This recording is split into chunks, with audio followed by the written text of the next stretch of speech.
about 3 minutes.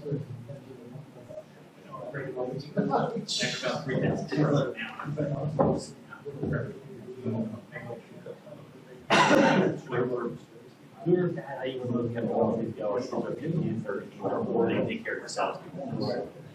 Good or bad, when things go bad, you know, they've had 15 or kids. I mean, it's we're at a stage now. We don't know we're going to be guard optimism. I just think that it's one of the really can't do it. There's a volatility that she's seeing. And trading in a slow down all of this. Yes, you have to use what you know what she's able to have.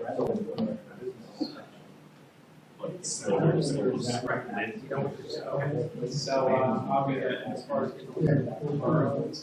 well, there's no use to see work. Whenever you use the word cure with this cancer, just it recurs. It's a high percentage of reoccurrence.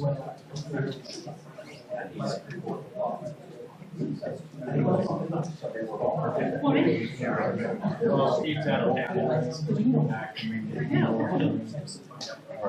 I'll probably be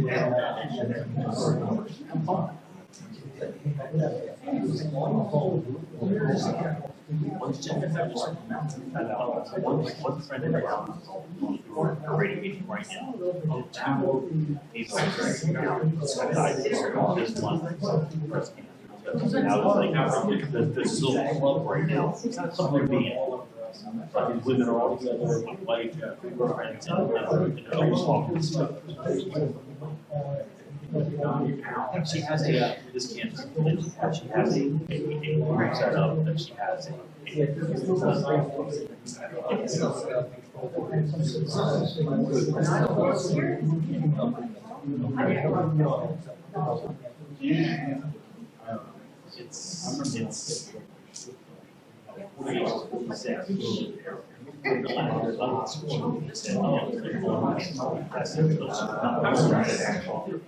on third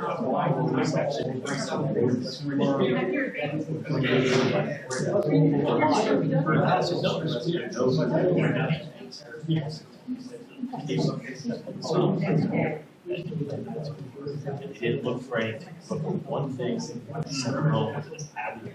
And the issue was sort of, she's on 9 months pregnant, 30 kills. I saw today, Growth, liver, everything.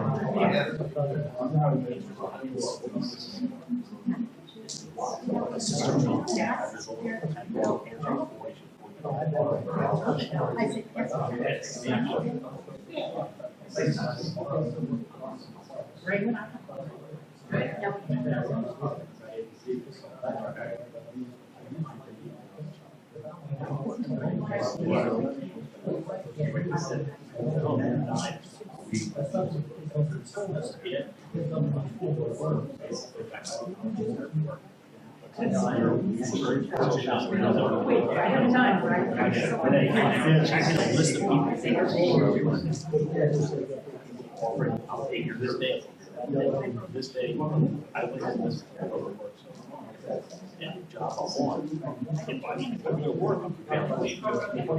Back down to my standard rate. That's the case.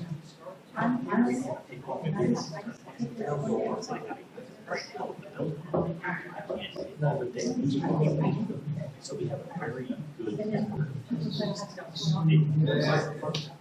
and I hope that many weird I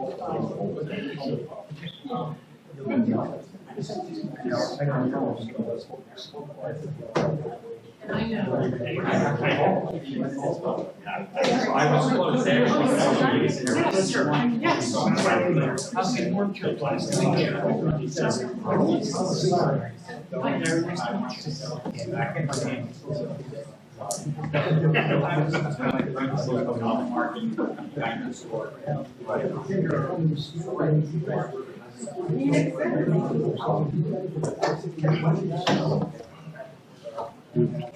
So, they build it coming out. We said that was supposedly.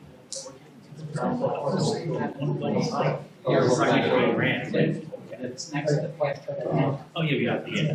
But still, it's just.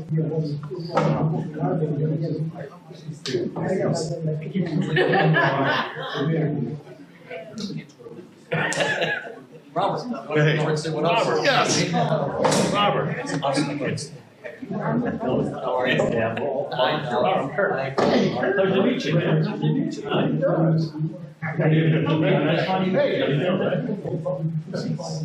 You got it, like, yeah, you should be over there.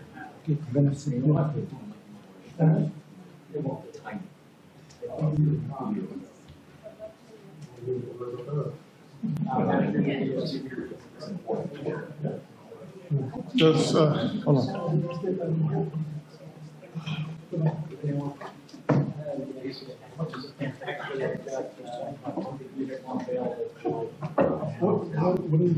What is purple soul? What do they have to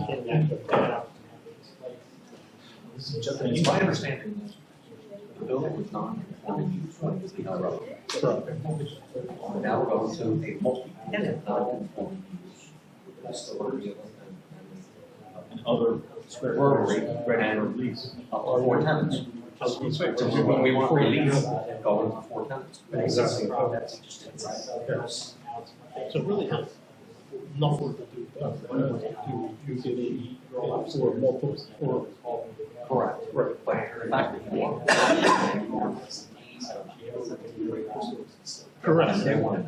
Yeah, but what I'm saying, you are going for multiple. So we're next to annexing where you guys should not be an issue.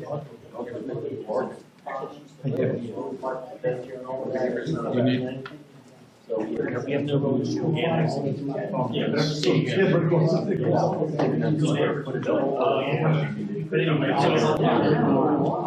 So you, there's a, so everything kind of.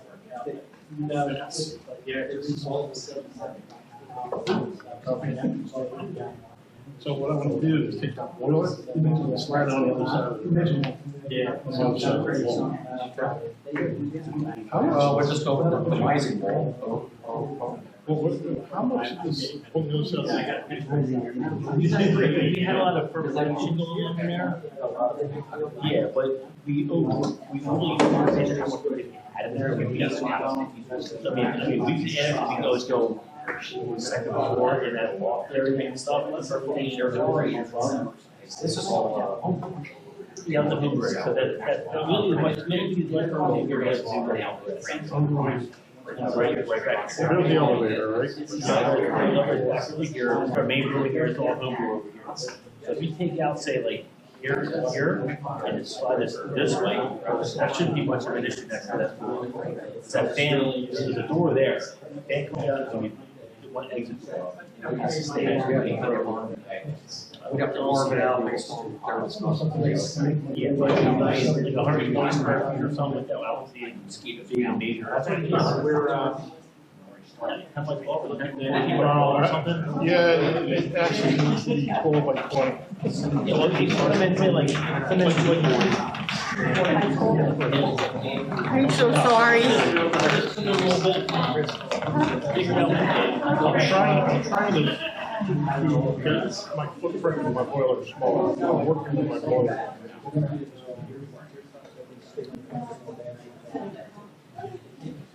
What about that?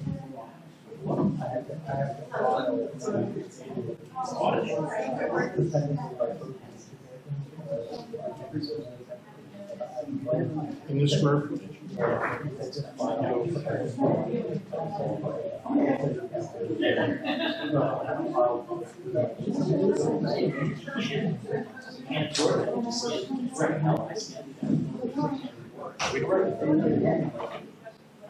Unless they ask. That's all this is for. We don't volunteer anything. That's all.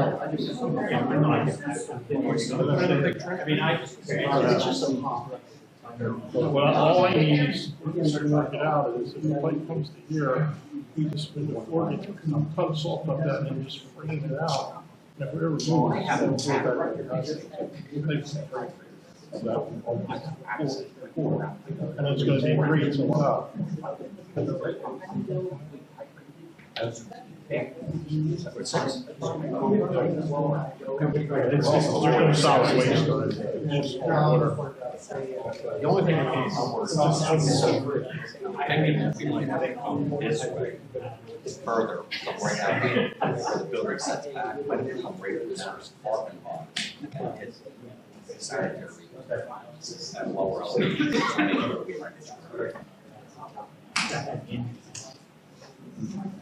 But my main concern there was still is anything. So the best thing is to do, the trough in there, with the grades. Yeah, that's why it's late Monday.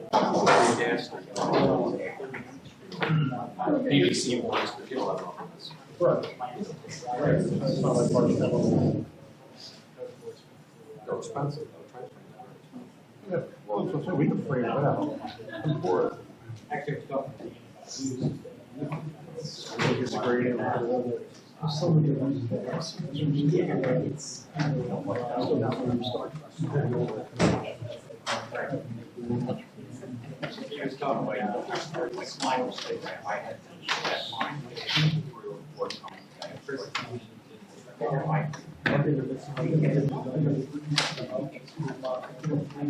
Yeah, I just said all that stuff.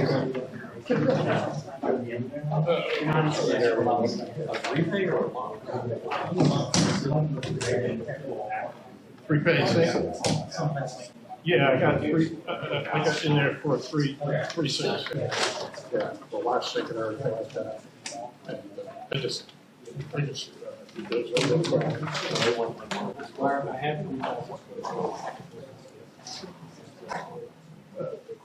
They say the same license. I was saying, no, that's not the but you do this with a barrel. Same kind of city council.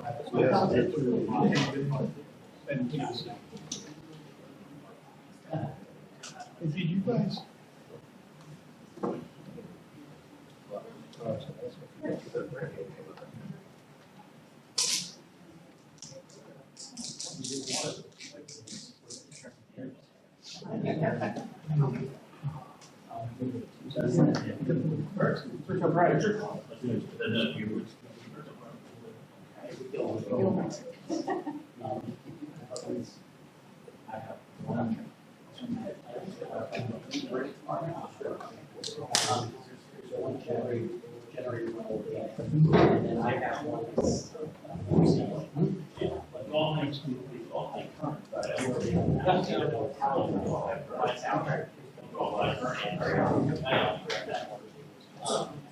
But I'm not gonna stand over here.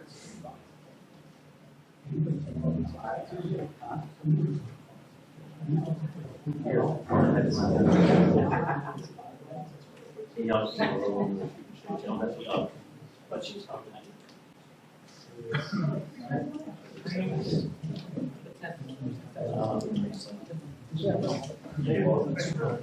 Working on that.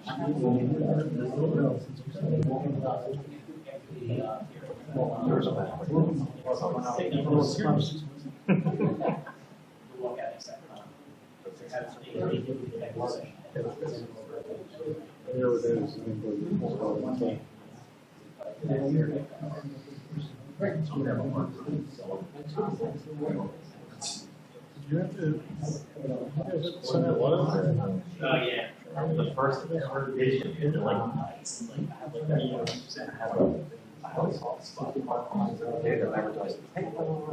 Yeah.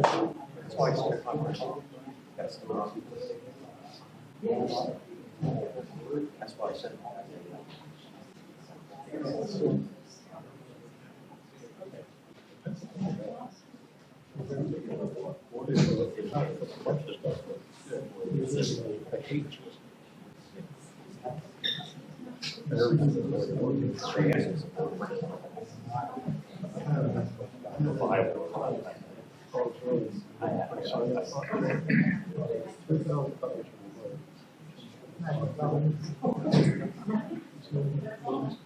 Oh,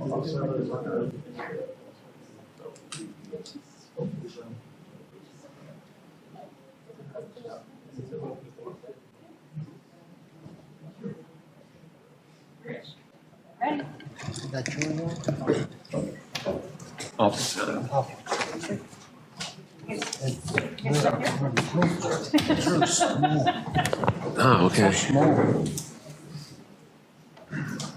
Okay, here we go.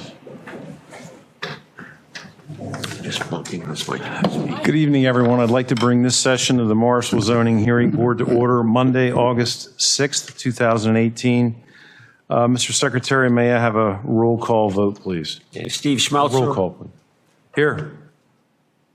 Wayne O'Neill, Secretary here. Raphael Persico. Here. Susan Zukowski. Here. Jordan B. Yeager, Solicitor. Maureen Carlton. Maureen Carlton. Okay, Maureen Carlton, Solicitor. Steve Ware, Zoning Officer. I'll be sitting in for Steve tonight. Great guy. And Lorraine Robson. Here. Okay, thank you. Next up is approval of two sets of meeting minutes, one from April 2nd, 2018, the other from May 7th. First, may I have a motion to approve the April 2nd, 2018 minutes for Friendship LLC, please? I'll make a motion that we approve the minutes. I second it. All in favor? Aye. Aye. Motion carries, approved. And also for the May 7th, 2018 meeting, may I have a motion to approve for Paul Davis Recovery and Restoration Services? I make a motion. I second. All in favor? Aye. Aye. Motion carries. Okay, and next up for this zoning hearing is reading of the notice of zoning by the secretary. Okay. Notice is hereby given that the Morrisville Borough Zoning Hearing Board will hold a public hearing on Monday evening, August 6, 2018, at 7:30 p.m. in council chambers at the Morrisville Municipal Building, 35 Union Street, Morrisville, Pennsylvania. In the matter of the application of 32 West Bridge Street, LLC, 60 East Bridge Street, Morrisville, Pennsylvania, 19067, for the premises located at 32 West Bridge Street, Morrisville, Pennsylvania, 19067. County tax parcel 2400931.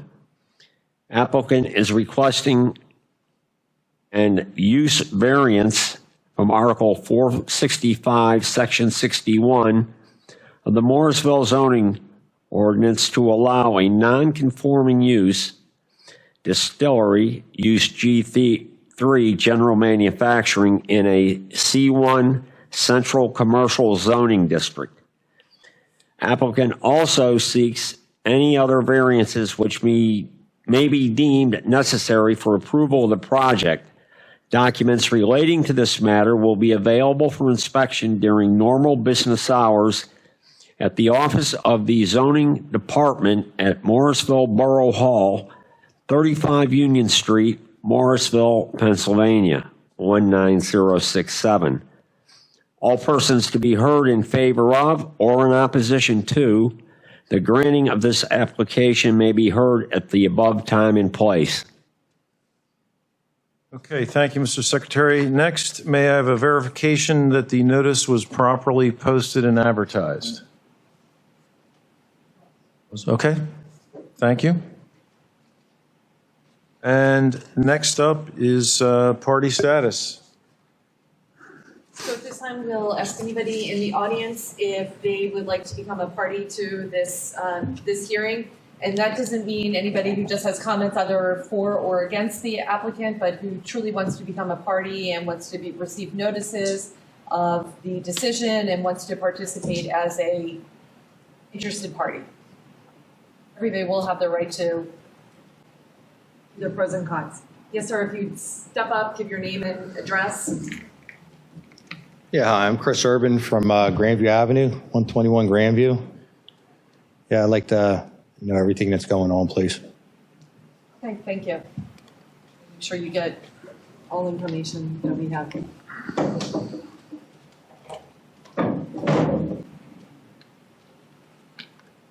Gary Taylor, 405 Hamilton Boulevard.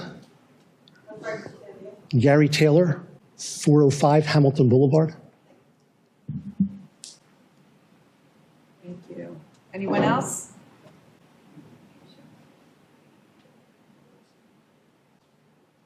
Okay, thank you. Can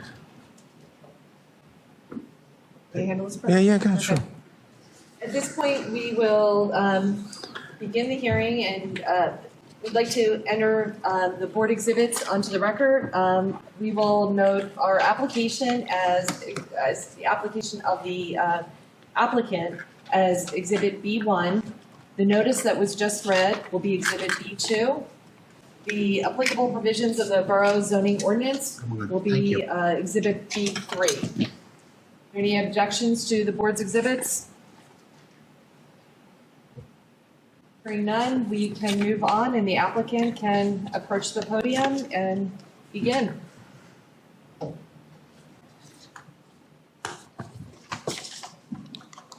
My name is Chris Kikasi, 32 West Bridge Street. Well, the secretary pretty much spelled it out. We're going from, my understanding from the zoning officer, a existing non-conforming use or previous non-conforming use to a non-conforming use multi-tenant building. We already secured a brewery and a distillery and 2 possible future tenants. So that's pretty much it in a nutshell. There's not much more to discuss as far as I understand it. I understand that the parking being in the downtown district or being exempt in the district that we're in. So the development plans, and we can show you those, we're in pretty good shape there. It's basically, we're just trying to go from a non-conforming use to a non-conforming use, as far as I understand it.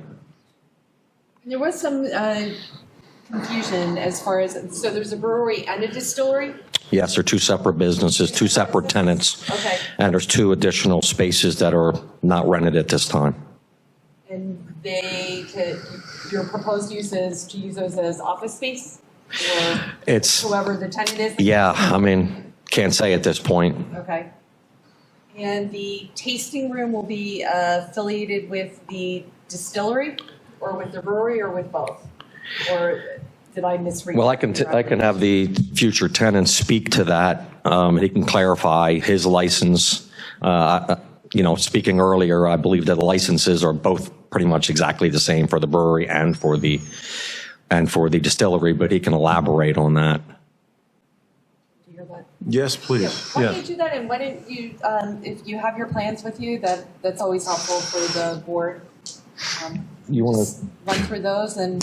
You want to just describe what we have and we can show you that? And then he has a little layout Robert has a little layout of his future business. Okay. 1 second, sir. We have to swear in, so these will be your witnesses, so to speak. So when they approach the podium, we'll have the stenographer swear them in. Okay. So this application is. Robert? There you go. But it's just for you have to look at it not necessarily the tenants. So it's all manufacturing. Steve. Exactly is he? Building owner? He's a developer. Oh, okay. Yeah, Mr. Kikasi, for the board, could you please describe, are you the owner of the building? Are you the developer? How do you fit into the whole scheme here? It's myself and 3 other gentlemen that own the building. Okay. And we're just landlords. You are 32, you're a member of 32 West Bridge. Yes, I am. And you're the authorized representative. Yes, I am. Is the redevelopment authority have any ownership interest in this property? How the redevelopment works is they hold their name on the title. The building's been bought and paid for, but they stay on title until you occupy. When you occupy, your first tenant occupies, then they remove themselves from the tenant, from the building. So do you have an installment sale agreement with them, or are you a joint owner? We're a joint owner right title? now with the Bucks County Redevelopment Authority. Okay. So the brewery, the distillery, and the other extra space, they will all be tenants of you as the landlord. That's correct. Okay. So there's the first tenant occupies, Bucks County Redevelopment goes away. Feel free. Absolutely. Just for clarification to the board, how many square feet is the distillery? 15,000 square feet out of 26,000 square feet. Oh, the distillery? The distillery is 2,000 square feet, slightly less. Yeah, that's what I thought. 1,900 and change, I think, to be exact. When we met here in Borough Hall a few weeks ago, or it was a month ago, but by now I think, you had said that you weren't sure if they were going to have a tasting room. That's correct. Is that still up in the air?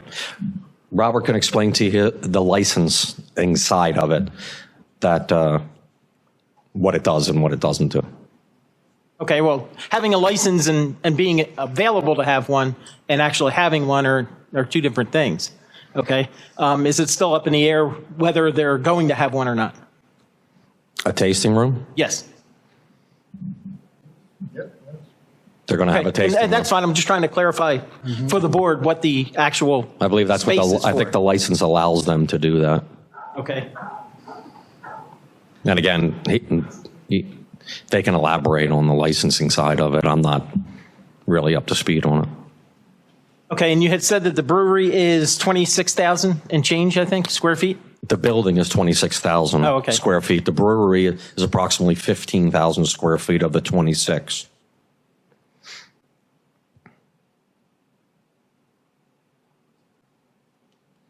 When you say brewery, you mean manufacturing of beer and related Correct. spirit, alcoholic beverages. Okay.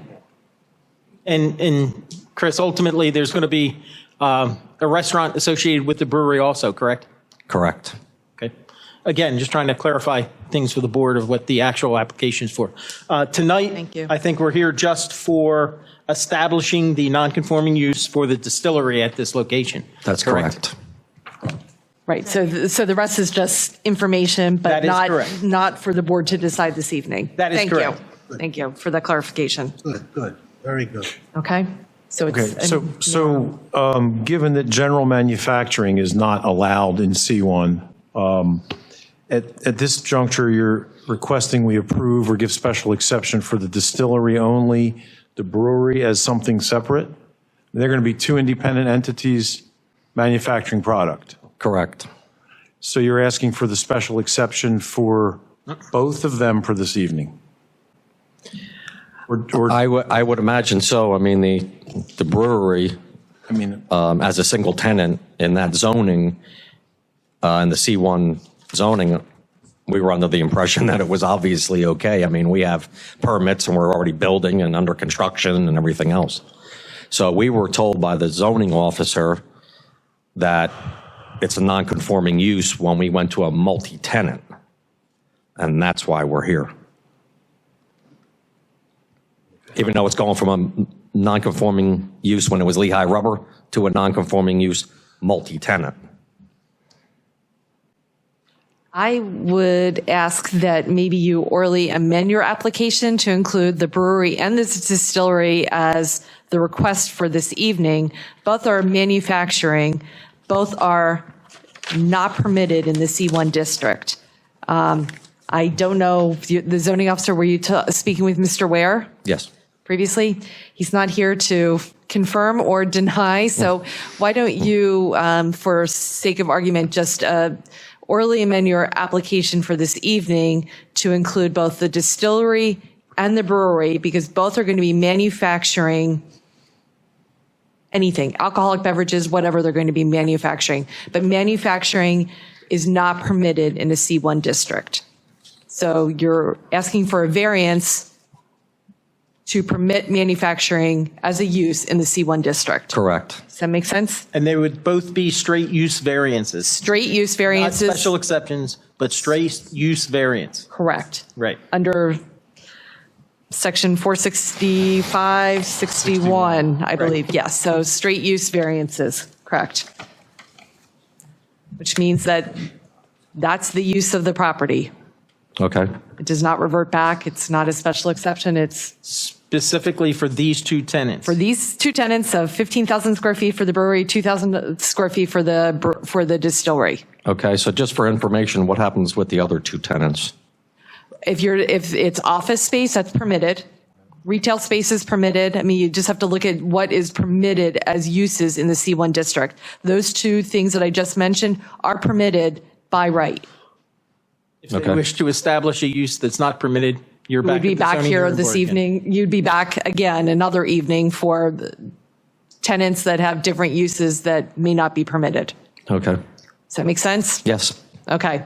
So are you agreeable to orally amend your application to include the brewery of 15,000 square feet, the distillery of 2,000 square feet? You're asking for a variance, a use variance for those two proposed tenants Yes. for this property at 32 West Bridge? Yes. Okay. Makes sense. Okay. Everybody understand? All right. Okay. Thank you. Well, why don't you bring up your witnesses, and we'll have them sworn in, and maybe you can present your plans, and the board can ask questions.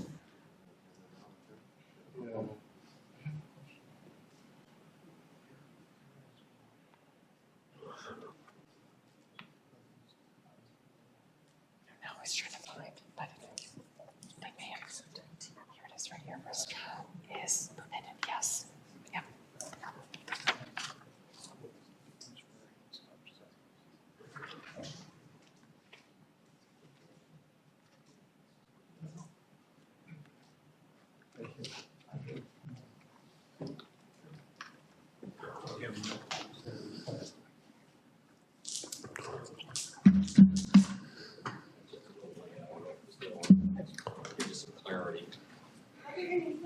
Robert Blasek,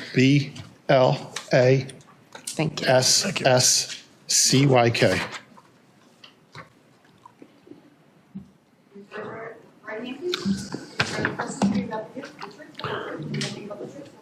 Yes, I do. Good evening, ladies and gentlemen. I represent David's Distillery for 32 West Bridge Street. And the purpose of the distillery is to distill spirits from grains such as grapes, corn, rye, wheat, for the purpose of developing a vodka or a whiskey, aged whiskeys in barrels. The question was, is there a tasting room? The Pennsylvania law allows us to have a tasting room for individuals who want to come in, taste the product, to be able to purchase it, and leave the building. Our main goal for the building is to produce a spirit and to sell it to Pennsylvania and New Jersey distributors for their stores. That's the main intent for the operation.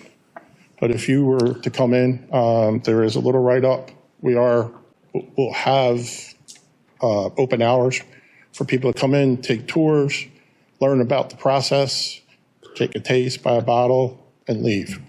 We are not going to be a restaurant. We're not going to be a bar or anything like that. It's and also the hours that I described, they actually might be decreased due to the fact is we don't want people in the building when we're producing for a few different reasons. Mainly how we do it ourselves and get the product out. You just don't want someone taking notes. I mean, everybody's watched moonshiners on TV and thinks they can distill something, but it's a little bit more difficult than that. A lot of science behind it. So that's the purpose of the facility. Okay. Any questions, the board? Yeah. I'll lead off. During the distillation process, will there be any scents discharged from the facility or anything malodorous? No. You'll have, if you walk in the building during distillation, and if the still is open, that's when you mostly get it. You get a heavy scent of alcohol. If anybody has walked into a bar after a long night of drinking, people spilling drinks and things of that nature, that's the smell you're going to get. Discharged outside of the building, no. There's not a heavy discharge. So like that. no planned exterior discharge of any process or product of anything? No, none at all. Okay. Any of the grains that are left over after the process, either they will go to a farm for livestock or compost to be compost. So Not into the Delaware Canal or not into somewhere. the Delaware Canal. No, that's something that we hope as tenants to that building, Understand. we can make pristine and make it a part of the attraction to that building and the draw of that Understand. area. I'm sure, well, I imagine there's no noise problem, no dB limit that's in jeopardy or anything of that sort from this. Okay. I'll ask, is there any safety consideration, explosion hazards? I mean, obviously, when you're distilling several hundred gallons of flammable liquid, while distilleries don't normally explode, if one did, it would be a big boom. Is there any concern, or you have all the latest compliant equipment? Yes. Okay. We choose to take a method of steam driven. Our steam boiler will be contained in a separate room. It's only 15 PSI, a low pressure boiler. There is no open flames around the still per se. If there was ever a leak or of any type, usually your explosion is from an open flame. Your smaller distilleries usually use an open flame gas means of heating it, which could create a problem. But this is a 300-gallon still. The most efficient way to heat this is by steam, with a steam jacket around the still. And the boiler will be up to code. It's a refurbished boiler that's coming in from Florida. And it will be inspected every year according to Pennsylvania law. And the same with our facility. It goes through a yearly inspection through the process. It's a brand new still coming out of Kentucky, being built right now. So it meets all the standards, safety valves, and anything that may occur. Okay, thank you. You're quite welcome. For the retail area, will there be seating in the retail area? We maybe a few seats, like like maybe a tabletop like this height where somebody could sit and just relax, or maybe a picnic table or two. But that's the extreme of it. We don't want to create an atmosphere where people are hanging out for a long period of time. So nothing will be really comfortable. So you're not going to hang around too long. You're going to come in, taste it, talk, maybe take a tour, and try to, want to be nice about it, but herd them out as fast as they came in. What is the maximum quantity you're allowed to sell to customers? A case, or, I mean, at the retail area? I mean, obviously, if you go to the loading dock, you could sell them a truck full, I imagine, but. Correct. All right. But there, you still, if someone comes in and buys a truck full, that throws up a red flag. So you're going to already ask the question, why are you buying a truckload? Because if they're not a distributor or reseller, you don't want your name out there. But is there any guidelines to control that? No, that's you have to be self regulating within your industry. Okay. So for retail sales of this sort at a wine tasting, you can just, a winery or a distillery or a brewery exactly can sell, I'll say, comfortable limits to the customers in the retail area. Right. There's no regulation of that. No. Huh, interesting. Okay, thank you. Obviously, you've said there will be no food served, no restaurant action, anything of that sort. do you plan on holding any special events? Clearly, this could be a question or is a question, but I can't imagine you're going to hold small weddings for people that love your Zier quality vodka or something, you know. The only thing we would hold is a grand opening, or maybe a new product that came out, to the public, or an opening. But mostly that would be to distributors and people who are within our industry to come in. That would be the event of it. If you notice, we're only 300 square feet of what we propose for a area for people to be in. It's not a place for a wedding or a party or a bar mitzvah or anything of that sort. Right. As far as your business plan and expectations, how many retail customers do you expect per day on average? Usually your retail customers we're not like a liquor store. Retail is usually people that are visiting the area. Usually it's seasonal, mostly holidays. You'll get people to come in, or during vacations to say, hey, there's this distillery, let's check it out. It's like a winery. It's more being curious of what's there. It's not your everyday guy is going to go out who buys a 6-pack. He's going to go to the liquor store. Unless he particularly likes our product, he might stop by and buy a bottle once a week or something like that. But the same product is going to be sold at your Pennsylvania Spirit store, where they normally visit all the time. So if they're a frequent buyer of alcohol, hard alcohol, they're going to go to the Pennsylvania liquor store, and if beer, they're going to go to the beer store. So I don't see, that kind of foot traffic on a Friday or a Saturday night selling a big volume of bottles. It's more, from my experience being involved in the alcohol business, it's the curiosity of the person passing through town or something like that. Your locals are not going to come in there and, be there all the time. The local people might come a few times out of curiosity, but not, frequently visiting us. Now, we'll probably attract more foot traffic to the brewery being there with a restaurant in the same area. Again, that's people being curious of what we're doing. Everybody has a curiosity of the distillery, especially after moonshiners have been on. It's like 101 Dalmatians. Everybody ran out and bought a Dalmatian, but really didn't know what they had. The main reason for my asking about the expected volume of folks is just overall traffic plan and parking. I mean, it's been delineated how many planned handicapped and standard parking spots there would be. There's no question about that. But as far as any traffic planning and whether it would be an interference of any type with Bridge Street, which is a major thoroughfare, I mean, it can handle a lot of volume. Right. Just trying to get some at least subjective feel for if we would have a problem or not.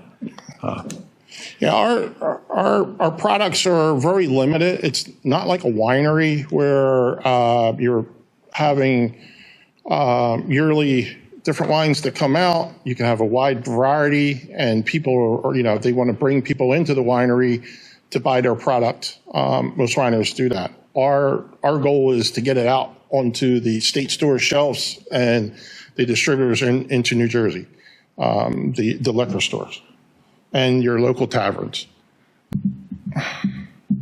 Just one last question here, tongue-tied. Sure. What do you have as far as growth expectations? Do you imagine this, or, I mean, every businessman's dream is that it will grow wildly, of course, but do you have planned growth at this time that, you're starting out with the 1 or 2 stills, but your real intent is to grow to 8 or something?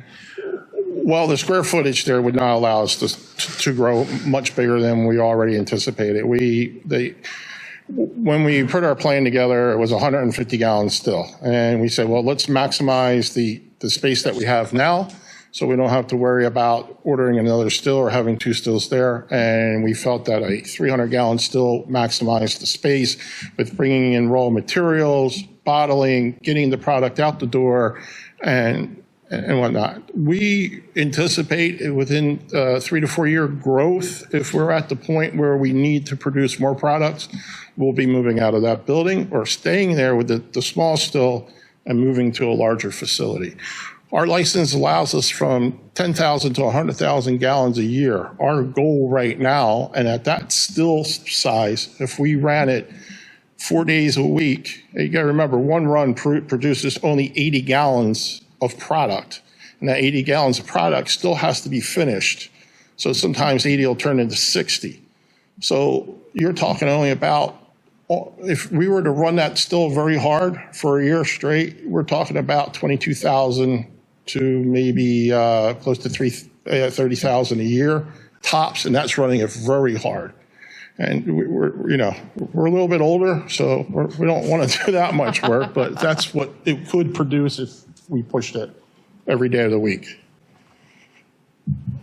Okay, and just one last question for now. As far as delivery truck frequency in and out of the facility, 1 or 2 shipments a week going out of there, or several daily? I can't imagine you're No. If anything, once a week, maybe twice a week, to your distributor who would be handling the Pennsylvania market, and then your distributor, which would be Ally Beverage in New Jersey. They would come, pick up, and out, which probably would be a half hour tops. Thank you. I don't have any further questions now. I don't know if. I do. Questions. Well, go ahead, Ralph. What kind of drivers are you proposing? I didn't see anything for a sign. Do you have internet presence? We have Facebook right now. Okay. We have a web page that is in the process of being designed. For this particular location? For this particular occasion. What about a sign on the building? We have not approached that. Actually, we were waiting to see what we were allowed for signage at that point. Zoning. And it's a good question. I'm glad you brought that up because it's something we really need to know. Yeah, I don't think the applicant has applied for any sign permits yet. No, the architect's plans just say it will adhere to code, signage code for now.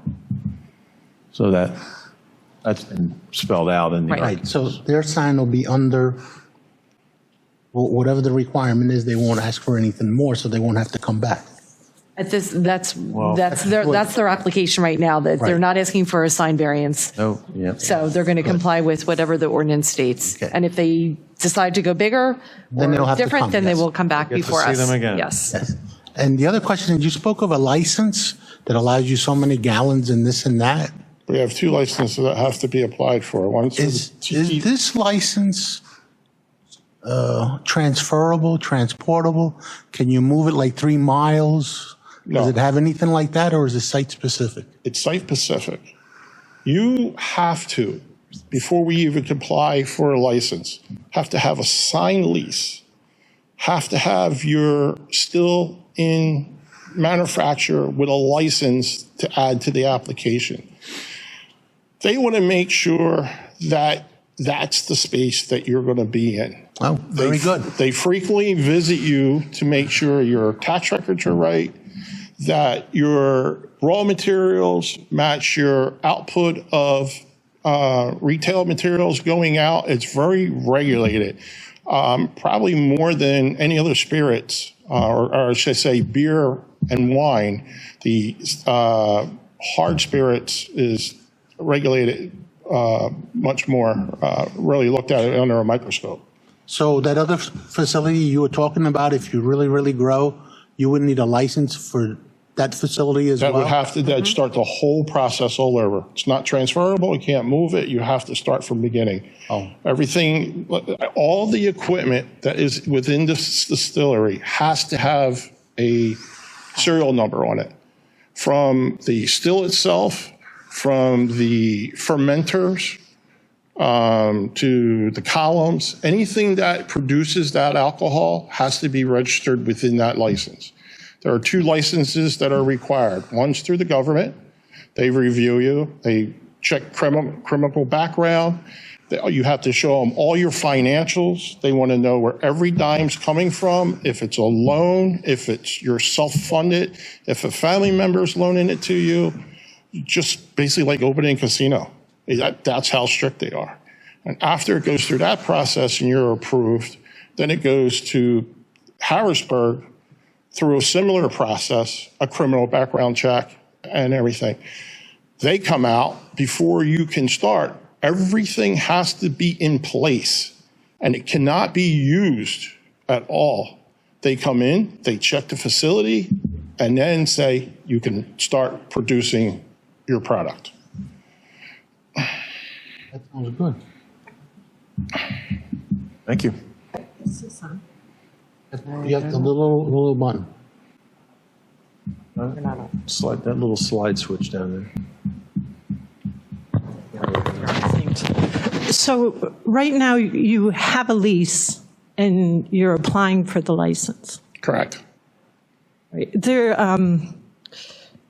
is a website. It was dated 2015, so I'm not sure if it's current, but distillate.org, Pennsylvania law says that it's not legal to produce moonshine, but in your application, it specifically mentions moonshine. That is without a license. Moonshine is a distilled spirit. Yeah, all alcohol is clear and odorless, regardless of what it's called. There has no color. A bourbon, a whiskey, a scotch, when you see those with colors, they start out perfectly clear. Moonshine is just a terminology for a type of distilled product. Right. A moonshine would have a taste of a corn or a rye or a wheat that would be in there. If you move up to a vodka, which is stripped of all those flavors, that creates a vodka. If you are a bourbon or a type of whiskey, you're back to a moonshine, which leaves a corn or a rye or a wheat taste in there, which is then put into a barrel and aged. To call it a bourbon, it has to be aged so long. Certain whiskeys, only so long. Scotch, you're not going to bother with that. There's already a market on that, and you're not going to touch Scotch, but it's the same process. It's the type of barrels they go into.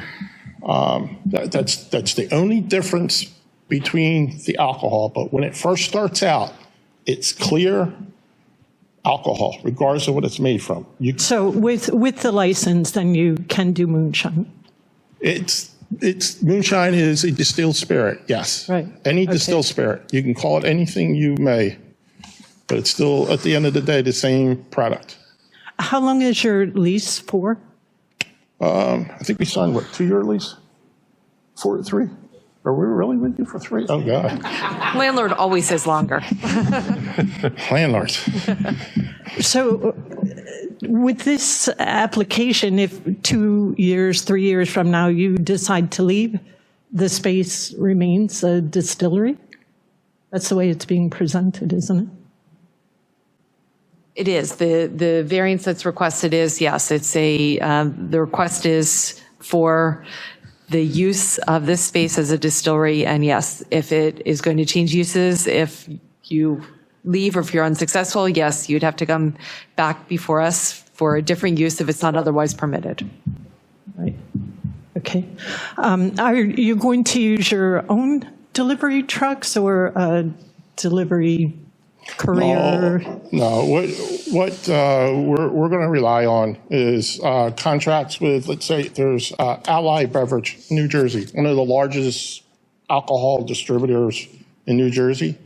They would buy our products and then get it on the shelves to liquor stores and within bars. And the same thing in Pennsylvania. There are people that take care of that for you and distribute it. That would create a whole new licensing and a new whole project. We're not in the business of being a delivery service. We're in the business of being a distillery. And then the business hours proposed, that's for the actual distilling, or that's potential hours that pedestrians can come in off the street? Correct, foot traffic.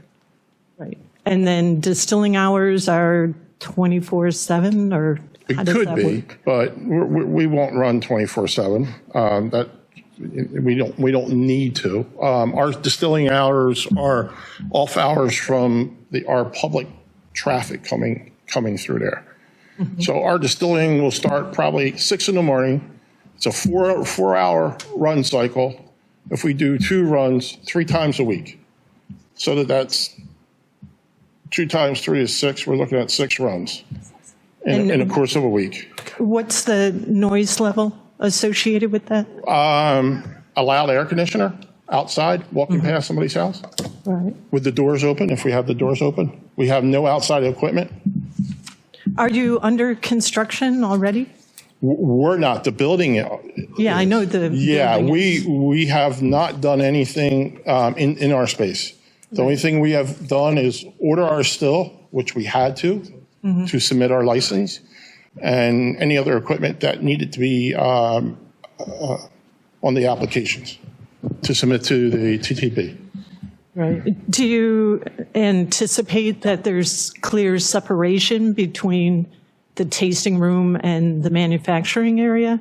I see on the plan that it's suggested that there's a wall of shelving that's somehow. Correct. There'll be when you first, is there a set of plans? So if you look to the left, is going to be the proposed foot traffic portion of it, to bring it, that goes past the bathroom and within to the tasting retail area.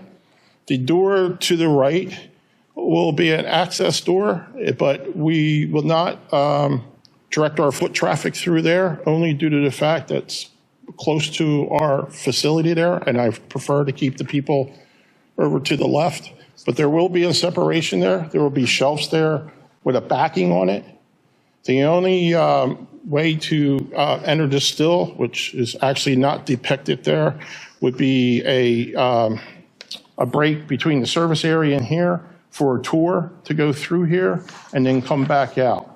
So for most part, that door will be closed and locked to keep people out unless they sign up for a tour. Tours will be scheduled accordingly. You would either go online and request a tour at a certain time.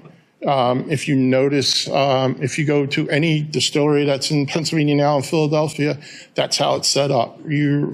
Tours are only scheduled during a certain period of time. And that's because you want to keep the foot traffic down. You don't want everybody coming in, oh, I want a tour, I want a tour, I want a tour. You would never get nothing done. So.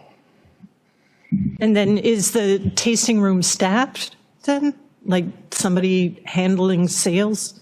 Like if your tours are at 1 and 4, but I come in at 9 in the morning? You're not going to come in at 9. I'm not open at 9. But anyhow, I know exactly what you meant. To answer your question, the staffing for the public time will be staffed for that foot traffic. That's why it's only going to be limited to a certain amount of time. And before that time, there will not be anyone allowed within the facility.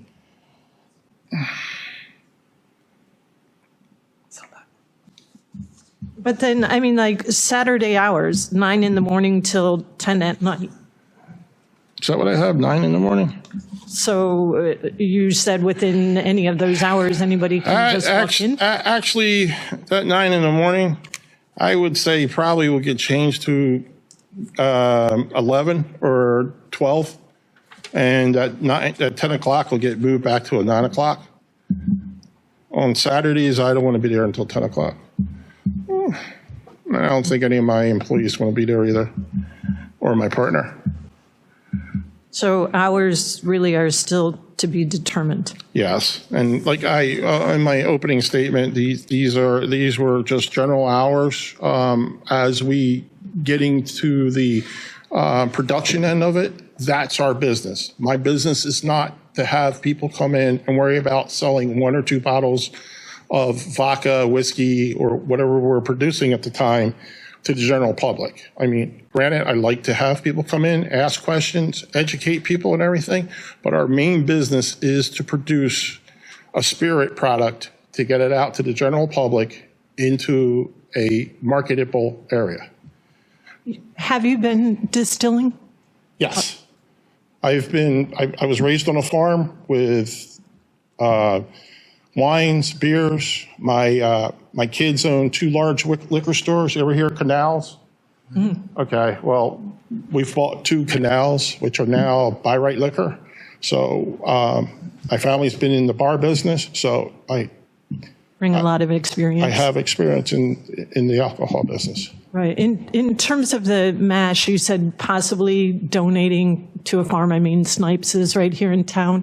But if not composting, how would that be handled? Is it open composting, closed containers on site, off site? Off site. We have in New Jersey, we have a big farm.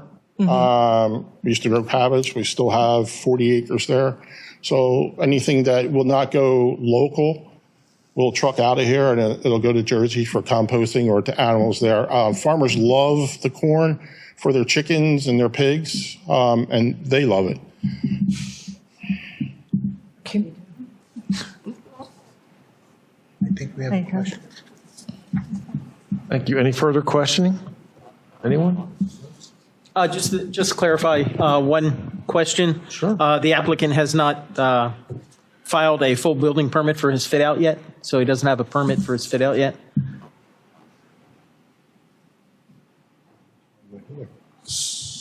How does that affect us? Doesn't, Doesn't. no. Use variance. Thank you. Any further questioning, or everybody okay? Now that we've heard about all the spirits information, I guess it's on the brewery. Are we going to make this 2 pieces? Yeah, okay. Speak tonight, since you joined the 2 together? Yeah, I came tonight. I mean, I can basically run through quickly the same list of questions if you'd You got like. it. My name's Kurt Holt-Henricks. I live 300 block of, Kim. sorry, oh, you want to spell that? Okay. Yeah, please. Holthen as in Nancy, RICHS as in Sam. 300 Melvin Avenue North, right in Morrisville here. I'm glad I came tonight. I wasn't expecting to, but since we're doing things together and I'm here to answer questions, go right ahead. You weren't expecting the Spanish Inquisition. Yes.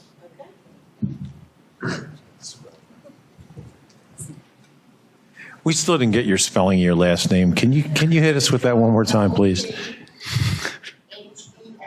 No. HOLTHEN. HEN. RICHS as in Sam. RICH. Makes sense. It's tough. I know. I'm sorry. Holtenrich. Holt-Henricks. Let me just run down from your brewing process. Yes, sir. Will there be any olfactory sensations for Yes. people in the neighborhood? I mean, other than Yes. in the immediate vicinity or in the building? No, it won't spread for. It's like, no, it won't be like Nabisco, which I would love to have that in my neighborhood, but it'll be in the area that we're brewing. We're only a 7-barrel brew house, which is a 210-gallon gross. It's actually smaller than his still in gross capacity, but we're hoping to run 2 batches a day. It's just grain. It's like making bread. That's what you're going to smell. And then when the hops hit it, you'll get some floral odors, but it's not going to be toxic. It will not be something that's going to make you, it's not curing weird meats or anything like that. It's a bread smell. It's just malted wheat or barley boiling for a little while. And the same thing with what they're going to do with the distillery. I have an alpaca farm that's interested in taking our grains. Nothing's being discharged. Everything's being processed. Floor drains for just hosing out, and that's it. So that's basically what we're doing with our brewing process. You will smell it, but it's a very nice smell. It's like baking donuts, bread. If you ever bake bread at home, that's a nice smell versus anything else. Will there be any noise that would be disturbing neighbors or? I would say no. I mean, everyone has their opinion on what is disturbing noise, but as far as the brewing process, it's virtually silent. I mean, you're stirring a big pot of water. That's not going to make any noise. Our canning line will be inside. Everything we're doing is inside except for our outdoor patio, which will not have a noise faction to it, just for people to sit out and relax. Okay. All the equipment you're using is compliant with all the latest rules? It's safe, no Correct. explosion hazards? It's a full electric system made by Blickman Brewing Company. They're one of the larger homebrew and commercial brewing manufacturers in our country. It's a 7-barrel, 210-gallon gross capacity. It's the electric burner element, basically like a big hot water heater. The elements are in the tanks. There is no explosion. We're not distilling, so we don't have a explosion threshold of alcohol limit.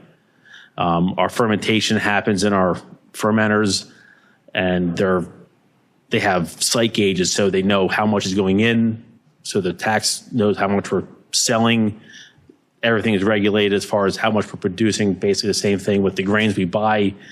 It better correlate to a quantity at the end of the year. So everything like that. So there would be no explosion hazard really at all with ours. Ours is not a alcohol threshold like that for 5%, 6% beers, not high alcohol spirits. Okay. I didn't see any seating or a retail area for your. Oh, it's all in our plans. Oh, they are in there? Yeah, I didn't bring plans. I didn't know I was speaking tonight, so I didn't bring anything, but our plans that were submitted to the borough, Okay. it shows our tap area, it shows our restaurant area that's And going I saw in. the patio in The back. patio, the second floor, it's all in there for our use space. A big portion is going to be our brewing and fermentation areas and our canning line and kegging areas that are in our manufacturing side. Then we have our tap room, which is going to be our main, hangout space. Then our restaurant's going in, and then we have our second floor, which is basically a wide open, again, just long tables to stand, some TVs, things like that. Okay. Oh, I guess I just missed it. Did you guys see that on the prints? No. No, again, It's the application that you have before you, or the information you have before you, is strictly for the distillery. okay. Okay, yeah. Oh, I knew I was speaking that, so I didn't bring I any. see. Oh, I'm sorry. But Okay. since things were kind Right. of We've put together expanded. tonight. So while We've expanded their application So with to the cover oral the brewery amendment, also we don't have all this substantiating data for the for brewery. the brewery piece. That's I'm correct. sorry. Okay, I got So, you. right, so he's orally testifying as to what he's going to do from a manufacturing standpoint. The restaurant is separate and apart. That's a permitted use in the That's correct. C1 district as well. And I suspect that's why everything was approved and. Well, Well, yeah, one reason why don't we know. focused on the building was it, that way. It should be noted that distillery portion also doesn't have a fit-out permit yet. We're Okay, working through that okay. with the applicant. Okay, so. Yeah, we again, haven't it's- hit that point yet. Right now, it's still in the hands of the Casey's, still doing what they do. And then our stuff hasn't even begun yet, but all of our stuff has been submitted that we're waiting for. Our plumbing plans were put in already for license, for permitting and things like that, or waiting to go until we pick our contractor and things like that. But we haven't even started our work yet in the space for what we're doing. Really, what you would be considering tonight would be a use variance to establish the distillery at approximately 2,000 square feet at that location, and establishing the brewery at plus or minus 15,000 square feet at that location. Okay? Now, other things you may want to consider, if indeed you choose to move forward with this application, is that the parking, by your determination, would constitute an existing nonconformity. And both uses would utilize the existing parking.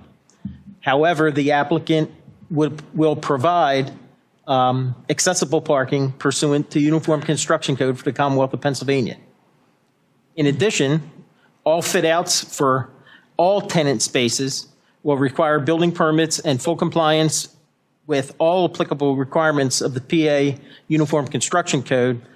And lastly, any proposed signage for both uses will meet the requirements of the Morrisville Borough zoning ordinance.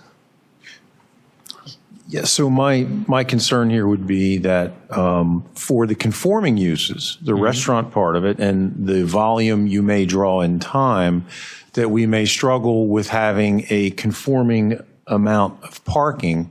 I don't know that 26 parking spaces is code compliant for the potential volume of the occupancies we're going to have. Certainly not for that square footage. Right. For these uses. However, the parking is an existing nonconformity.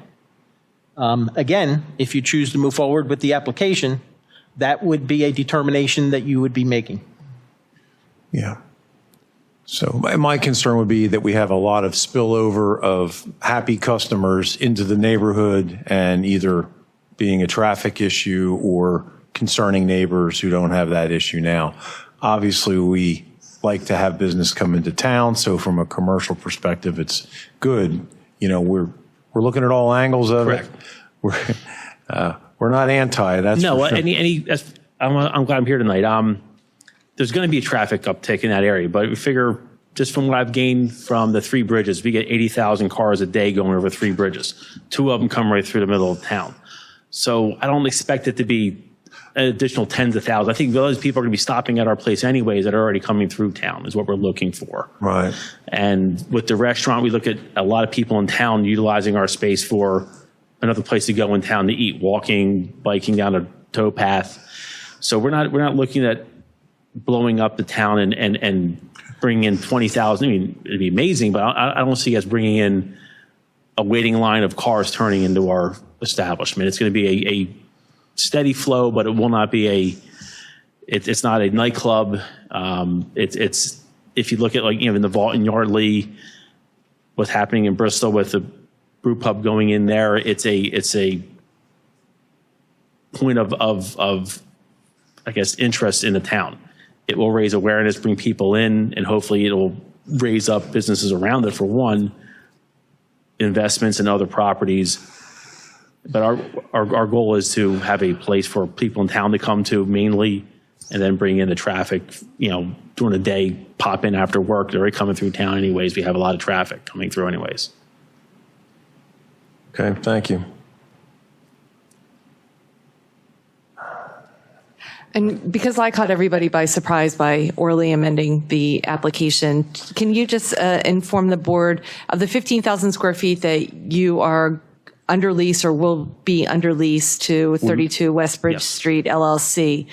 Of that 15,000, what's the breakdown of the 15? How much is going to be a quote unquote restaurant, your bar area? How much is going to be for the manufacturing area? I would say it's roughly a 50-50 breakout. Our processing area, but our goal is to expand processing little by little for more, not so much a bigger brew house, but storage of our fermenters. But it's probably 50-50 breakdown. 7,000 and so, and 7,000 and so will be a balance. Just because we want open space, we want to keep the feel of the factory that was there. We don't want to close off areas and section things off. It's a pretty open concept, so it's tough to really say how much is exact, but it's roughly a 50-50 breakdown.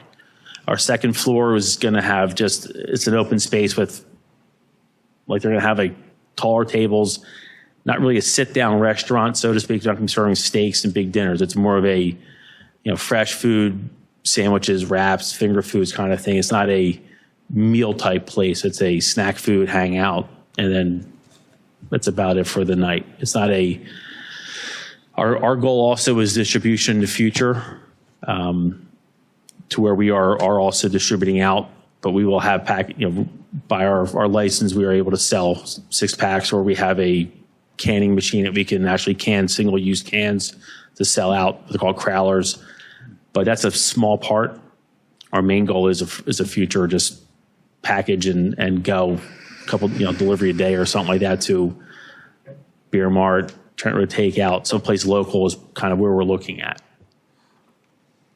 Okay, so obviously to make it clear, the meeting tonight will be to look at the the variance for the brewery only. I got so many things running through my mind here. And I guess my question is, how many people we'll just focus on the brewery function then, and the restaurant piece of it, the other allowed uses will be covered and reviewed by code enforcement for proper traffic, parking, and all those other considerations.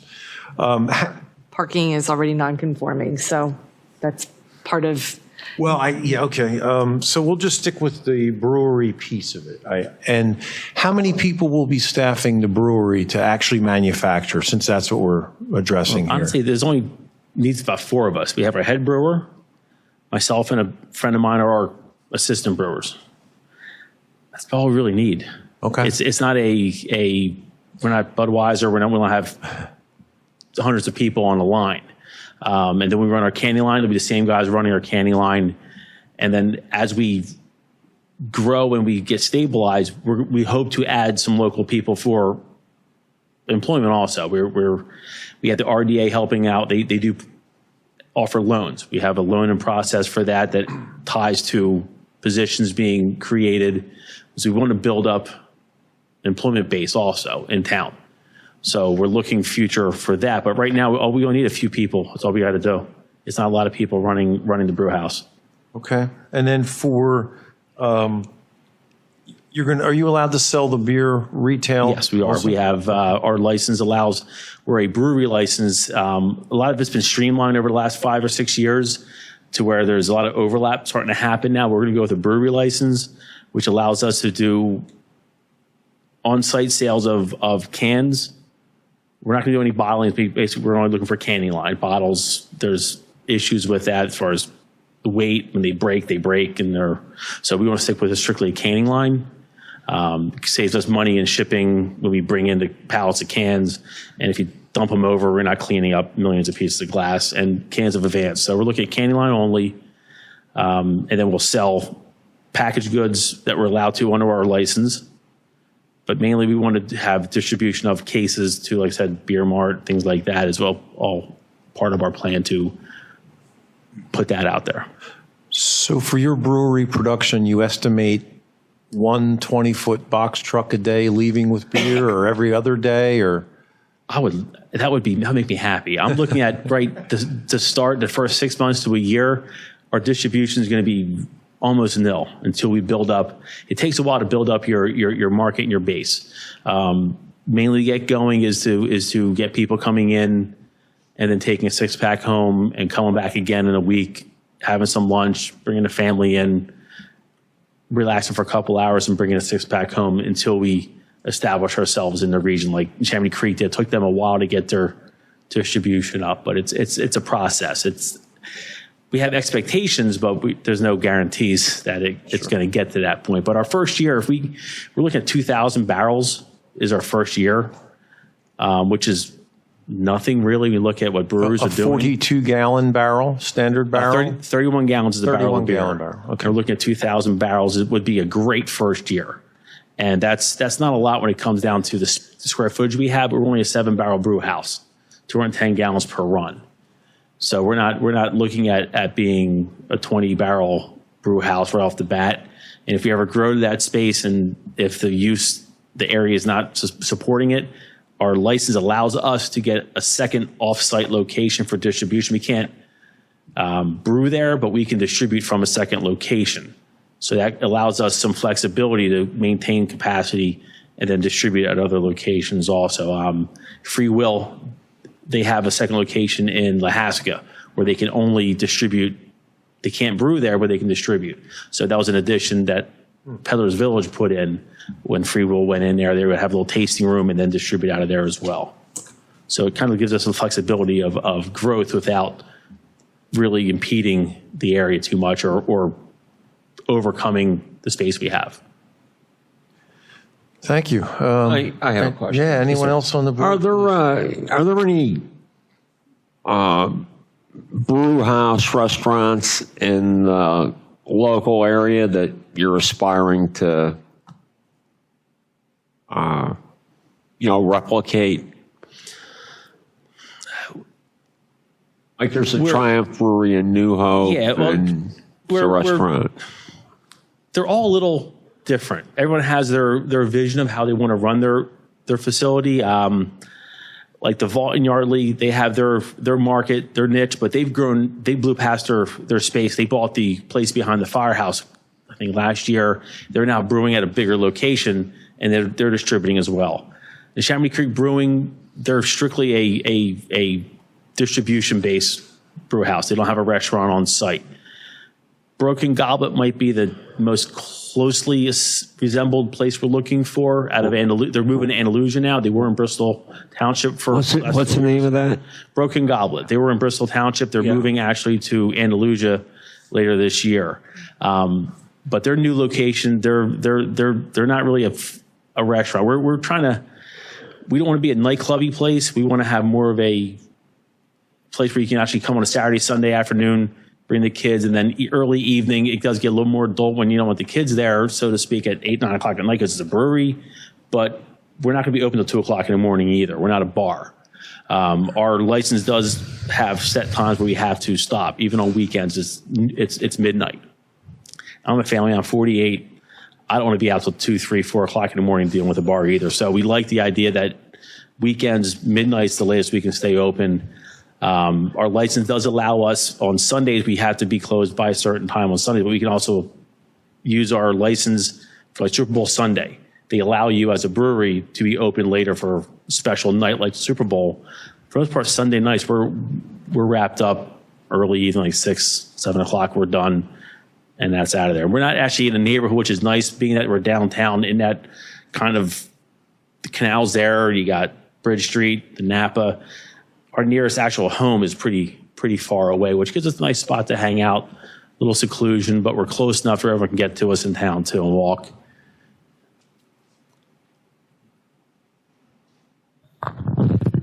Okay. Do you anticipate adding lighting? We're going to have outside, like exterior lighting? Like ambient lighting to make it safer, yes. Like we want to have some lighting on the towpath in the evening, not stadium lighting, no. Soft lighting in our patio in the evening, yes, so people can see what they're doing, but it's not going to be, I don't want spotlights, I don't want big stadium lighting out there lighting things up like it's the daylight. We want to have mood lighting and some task lighting out there. We want the parking lot to have some lighting for people walking back and forth to their cars, but that's really about it. It's just use lighting, basically. It will not be big spotlights now. Right. I mean, it's kind of a disadvantage not having any visual material for your particular space. Is there pedestrian access from the canal path? Oh, yeah. We're right on the towpath. You have to go out to Bridge Street and then... No, right off the towpath. You can come right down from Ferry Road and things like that. You can come right down through town that way. And once the obstructions are done with the DCNR over Bridge Street, we're hoping eventually when the park is done with all their obstructions, full use of the towpath coming in, bikers, walkers during the day, things like that, yes. What do you anticipate your occupancy being for, restaurant and bar area? We're right about 225, 250 max in that range, depending on what the final, we're still talking with the code as far as what our bathroom status has to be and how they're quantifying our usage and our occupancy, but we're in that range, like 225 or so, I think. Yeah, that's max. That's like if everything goes great and places packed, about 225 people. So then there's an actual bar, and then there's also a restaurant. I mean, similar to the Vault, somewhat. Yeah, there'll be a kitchen. We're not the chefs. We're looking at talking with a guy right now about running the kitchen and being the proprietor, so to speak, in the kitchen and running it and preparing it. That's a whole world that I'm not going to be running, but we're going to be running the brewery area ourselves, yes. But there will be a kitchen that will be providing food for the clients in our establishment, and also for takeout. It'll be a full service restaurant. They can take out delivery if they like also. Do you expect to have entertainment? I would hope that we would have some light music. I mean, I'm not looking to have metal bands, but to have a guy with a guitar or something, just to have some ambiance in there, yes. Mm-hmm. It is the Continental has bands, light, not like heavy full stage presentations, but you want to have some live music on a Friday, Saturday, not constantly because we're closed most nights early because our license does not allow us to be open late most nights. But there will be expectation of some entertainment. Yeah, I'm not going to lie. Yeah, right. There'll be some. When do you expect to open? We are just starting to work on our getting our plumbing put together, and hopefully sign that soon and start working on our plumbing, get all of our permits submitted, and start working on our plumbing. And as soon as we can get going, 6 months, 7 months, as soon as we can. It depends on how fast things go with our build out and things like that, and with our application for our permits getting approved, things like that. We just applied for our state, and we're doing our federal right now as we speak, is being submitted also. And it's the same process for Dan with his distillery, background checks, make sure where our money's coming from, things like that, make sure no one's got anything in their past, make sure we're all good to go. And between the two spaces, they're entirely separate. There'll be a wall separating both because we're separate. We don't want their employees in our place. Our employees shouldn't be going in their place. There will be a full center block wall partition separating out the two spaces. Right. Okay. There is proposed to be a fire separation wall between the uses. Okay.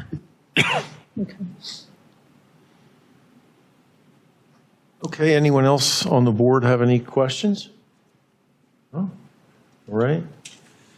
If I could just go over a few things with the applicant. Please. I was just there, right? Pursuant to the NPC, there are actually 5 criteria that you need to meet in order to establish a variance, and whether a variance is ripe for the zoning hearing board to consider. One, there are unique physical circumstances and conditions, including irregularity, narrowness, and shallowness in the size or shape, or exceptional topographical or other physical conditions peculiar to this particular property. And I would specifically address the parking with that understanding. Do you believe that that's true? I would say, yeah. I mean, the parking lot. Okay.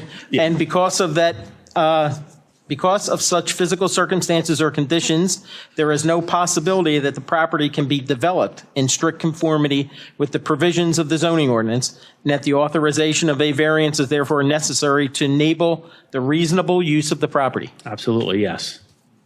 That such unnecessary hardship has not been created by the applicant, either yourself or the applicant for the distillery. No. Yeah. And that the variance, if authorized, will not alter the essential character of the neighborhood or the district in which the property is located, nor substantially or permanently impair the appropriate use or development of adjacent property, nor be detrimental to the public welfare. No. That the variance, if authorized, the board may attach such reasonable conditions and safeguards as they deem necessary or implement for purposes of this act and the zoning ordinance.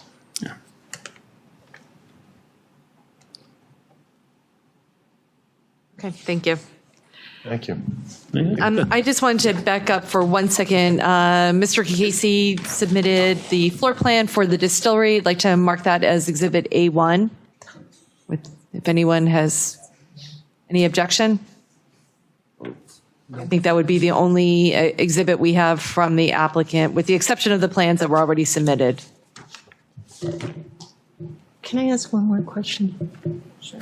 Just this plan that was submitted, when you look at this drawing, occupies this space in the front corner. So, like, this is here. Yes. Yeah. And where are you? We are this space here, and this partition wall there's a Oh, so basement you're here, all of this. the alley and all the parking back here. This is going to be our patio area outside, and we are this spot here. So in terms of access, you turn before? Here or back through here, yes. Off of Pennsylvania, there's a road and access back here off Pennsylvania Avenue, and then off of here next to the Napa. But parking And is yeah, there's all here. parking back in here. What is this? Isn't that residential? They've all been, buildings were torn down. I know that. There were a couple of buildings there that were dilapidated. I have them. that were- Thank you. were I have them all taken written down, apart too. and purchased Okay, tell Jude I said them all. property. Okay, thank you. They were taken down. You know, the capacity of parking? No, it's massive. I mean, does it, I know that there's more than 20 spaces of space back throughout all this area. I know that. As far as how it gets broken out for the funnel, so I don't know. We're just going to be tenants within the building. And then where is your access for We have coming our, in? if you look at this is our door. We have our main entrance here. Right, We have a big roll-up garage bay, glass bay door here going out to the patio. right. And then we have fire exits off the path. This was already one there, be one there, another access out this way. So we have all of our fire code requirements will be there for access or egress during emergencies. But our main entrance will be over here. There's another doorway here, and we have a roll-up bay door here, a door here, and then the new doors going in for where they're putting their distillery in.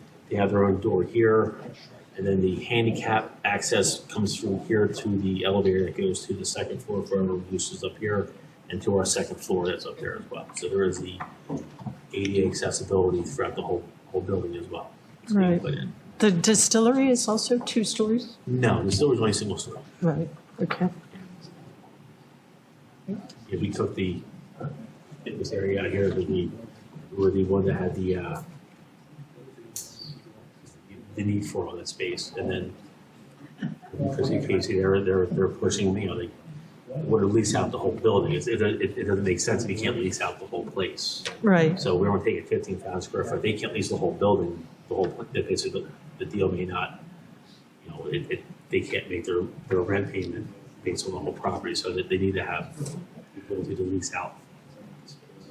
The redevelopment authority knew you were applying? Yes. I think we should continue this conversation more as a more public comment. Thank you. Do you have further questions? No. No? You're okay? Okay. At this point then, is there any objection to closing the record? Or is there any further evidence that the distillery or the brewery would like to, or the applicant would like to present? We do have our architect here if you have any questions. Sure.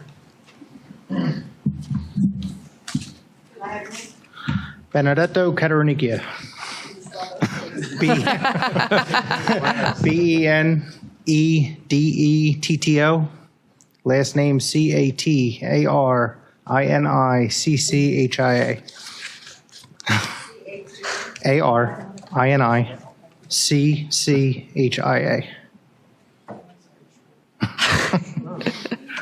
Ariniccia.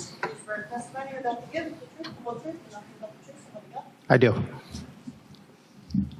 As Chris introduced, my name is Ben Caternicchia. I own Zacks International. We're the architects on the project. Just want to address a couple things with the board. The parking, we spent a long time trying to figure out parking on that lot. It's a very unique lot, especially because you got that easement going through it. I know the Casey's are negotiating with Napa also because they want to stripe the whole lot, including theirs. So, I mean, that's a plus there. The architecture on the building, I think everybody's seen, has been painted. There's architectural panels going up on the building. The signage, we haven't addressed the signage yet because we weren't sure who the tenants were going to be when we started the building. So we will address the tenants' signage, and we will stay within the confines of the allowable signage for the borough. And I apologize for not having the information for the brewery, but I didn't know this meeting was going to be for the brewery. Understood. So if anybody has any questions, they are putting a sizable amount of money into this building. When we initially looked at the building and did surveys on it, the roof was leaking, windows were broken, they're replacing all the windows, a brand new storefront, re-roofing the entire building, new stairs, elevator. They are putting a sizable amount of money into this redevelopment.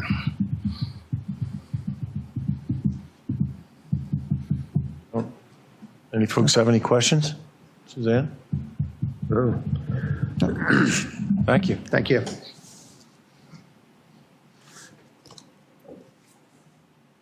Okay. Okay, at this point then, is there any objection to closing the record? Everybody submitted, added everything they needed to? Okay, at this time, we will solicit public comment, either pro or con. So if you are for or against, please approach the podium, speak clearly into the microphone with your name, address, and... Yeah, hi, I'm Chris Urban, Grandview Avenue. I just had a question here. I mean, it says here on the application that a variance may be deemed necessary. They're asking for, also seeks any other variances which are deemed necessary for approval of the project. I mean, what does that clarify there? I mean, are we here just specifically, for the distillery and the brewery, or is that anything that comes up down the road? I mean, that's pretty vague. It is vague, and I'm just wondering, because I'm a fairly contractor, commonplace, yeah. and this is going to set a precedence for us on how we'll be able to handle our permits and so forth too. Because if we could do that on our permits and get away with it, I mean, that's going to save us a lot of time and money. So no, it will not. This is commonplace with applications for when you're before the zoning hearing board, that things come up during discussions, et cetera, that you realize that additional variances are needed. For example, the variance for the brewery this evening, that was not part of this application. Yeah. So it was orally amended to include the manufacturing portion for the brewery. yeah, that's another thing I'm confused about, because I mean, you obviously don't have the proper documentation that the gentleman would have brought to handle that at this time without the visuals and everything else. So I'm confused on that whole process too. We do and we don't. There were plans submitted. The plans submitted take into consideration the outline for where the brewery is located, as well as for where the distillery is located. And those plans are of record with Morrisville Borough, so you're free to take a look at those. Is it a brewery or a bar? Can you buy shots and beers there, or?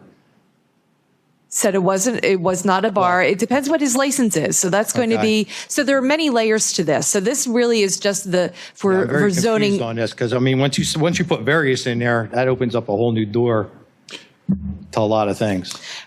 Well, no, if there were setback problems or land area problems, if they didn't, if they exceeded the maximum impervious surface or something, we would ask those specific questions. I don't see that we have a problem with those issues here. Okay. Well, I'm just wondering, because I mean, if that does come up, there's no real I mean, precedent setting. Each case stands. I've been stopped construction permits because I had to get the variances before I could start. This is what I need to know, because you're setting a precedent here on how that could be done. We're really not. We're not. This is, again, specific to the use variance question for both of these uses, okay, in the C1 district. I get that part, but you're saying anything that comes up necessary. The only aspect that may be included under that would be the parking for the uses. And the parking, again, from a zoning perspective, is an existing nonconformity if the board sees fit to identify it as an existing nonconformity. This is strictly a use variance issue for, I might add, an adaptive reuse of an existing building where they're not adding any additional structure. Okay? Okay. So it's pretty straightforward as a use variance issue to establish these two uses at that location with the existing parking. So we're here just for the two Uses. The two variances, and that's it. Two variances for the uses, right? Okay. And this is so to answer some of your questions, it's multi-layered. I was kind of so hoping you were going to pass the various things, because it would help me severely in the future. But well, the board has to deliberate. They may or may not allow this variance for the use of this building. So as the zoning officer correctly noted, it's only for the use of the use within the building that already exists. There are no additions. There are no nothing being demolished. Not asking for any other variances for dimensional purposes, just use. After that, when you were mentioning about shots, et cetera, that all is regulated by the Liquor Control Board and by the state and by the County Board of Health will also have some input into this. So there are so many layers to this, but this evening, it's just the applicant is before the Zoning Hearing Board. It's just for a use variance for the particular property located at 32 West Bridge Street. Okay. We're just looking at the general manufacturing being requested at those locations, which is not allowed in that C1 district. That's why, as far as the restaurant piece of it, that's all other pieces that we aren't going to address this evening. We don't have to. Nor do you have to. You Right. clarified it, it's not various, so it's specific, we're under specific. It would be specific if there were, Yes. if there were Okay. area or dimensional issues that we also had to address, we would specifically add them in also. That would go into the other variances that may be requested or required. But after discussion this evening, it does not appear that there are any at this point in time. No, because it's However- an adaptive reuse of an existing structure. Correct. And they're staying within the existing building envelope. Okay. Thank you. Does that answer your questions? Okay. Yes. Anybody else, like pro or con?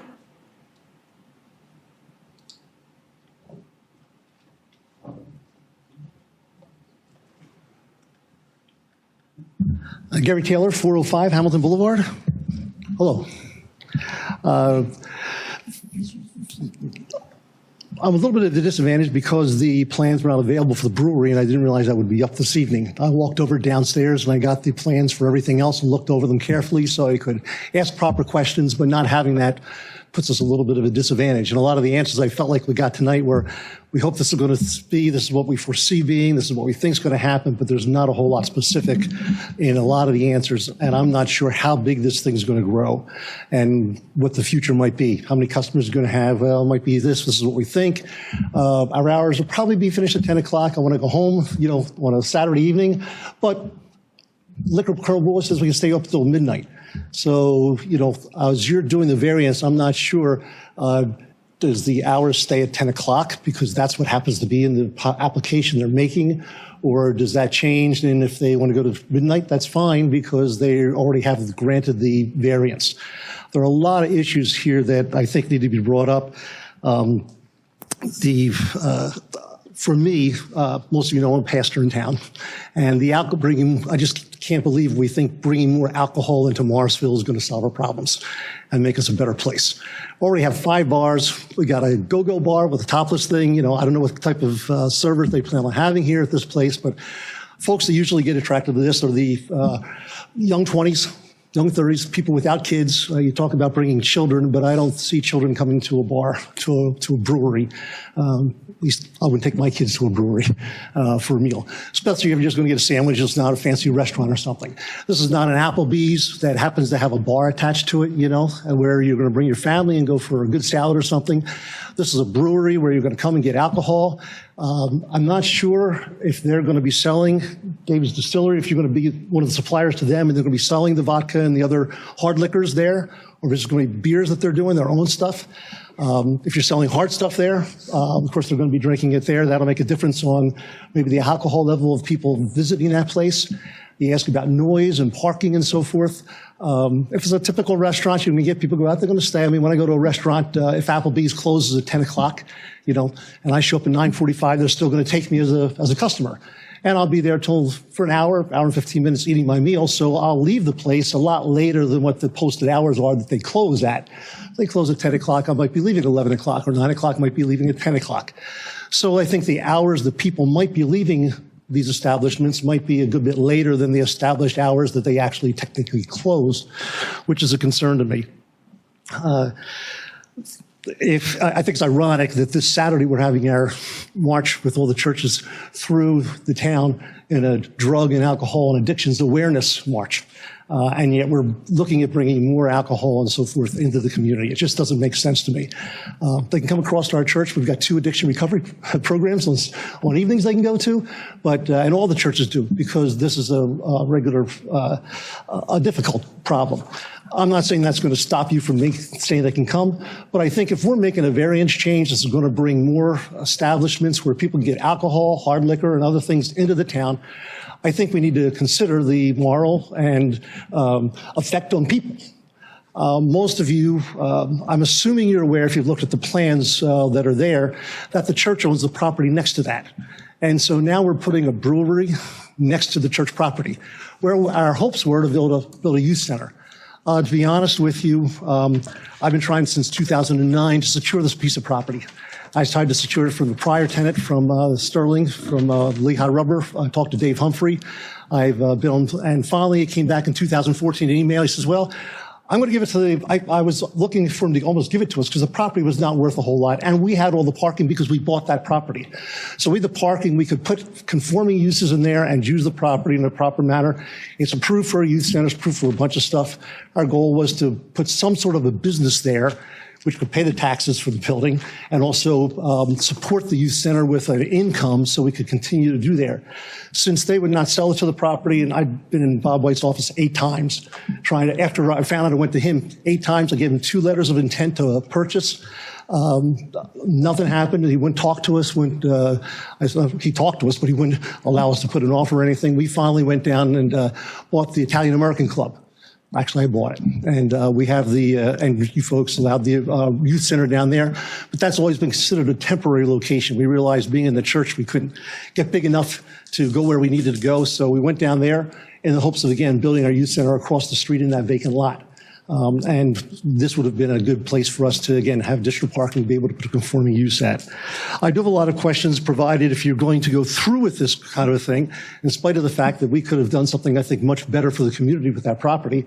And so I don't think the answers to the questions of, no, this is a hardship and this is the only way we could do this. There were other options, and the redevelopment authority chose to ignore those and kind of stonewall us on it.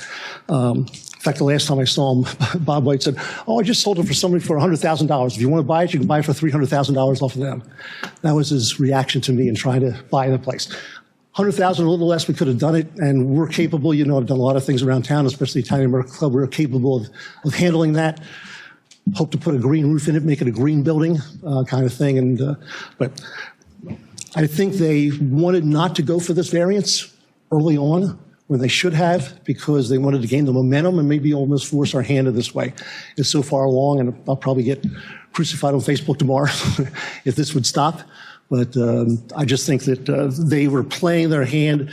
Just got a letter from the borough manager about our use of the park, saying, you know, don't advertise that you're going to be there until you have a permit. And if you advertise you're going to be there without the permit, we will not approve your permit to be able to use the park, whether it's for National Night Out or for our mega sports camp or anything. They've done exactly that.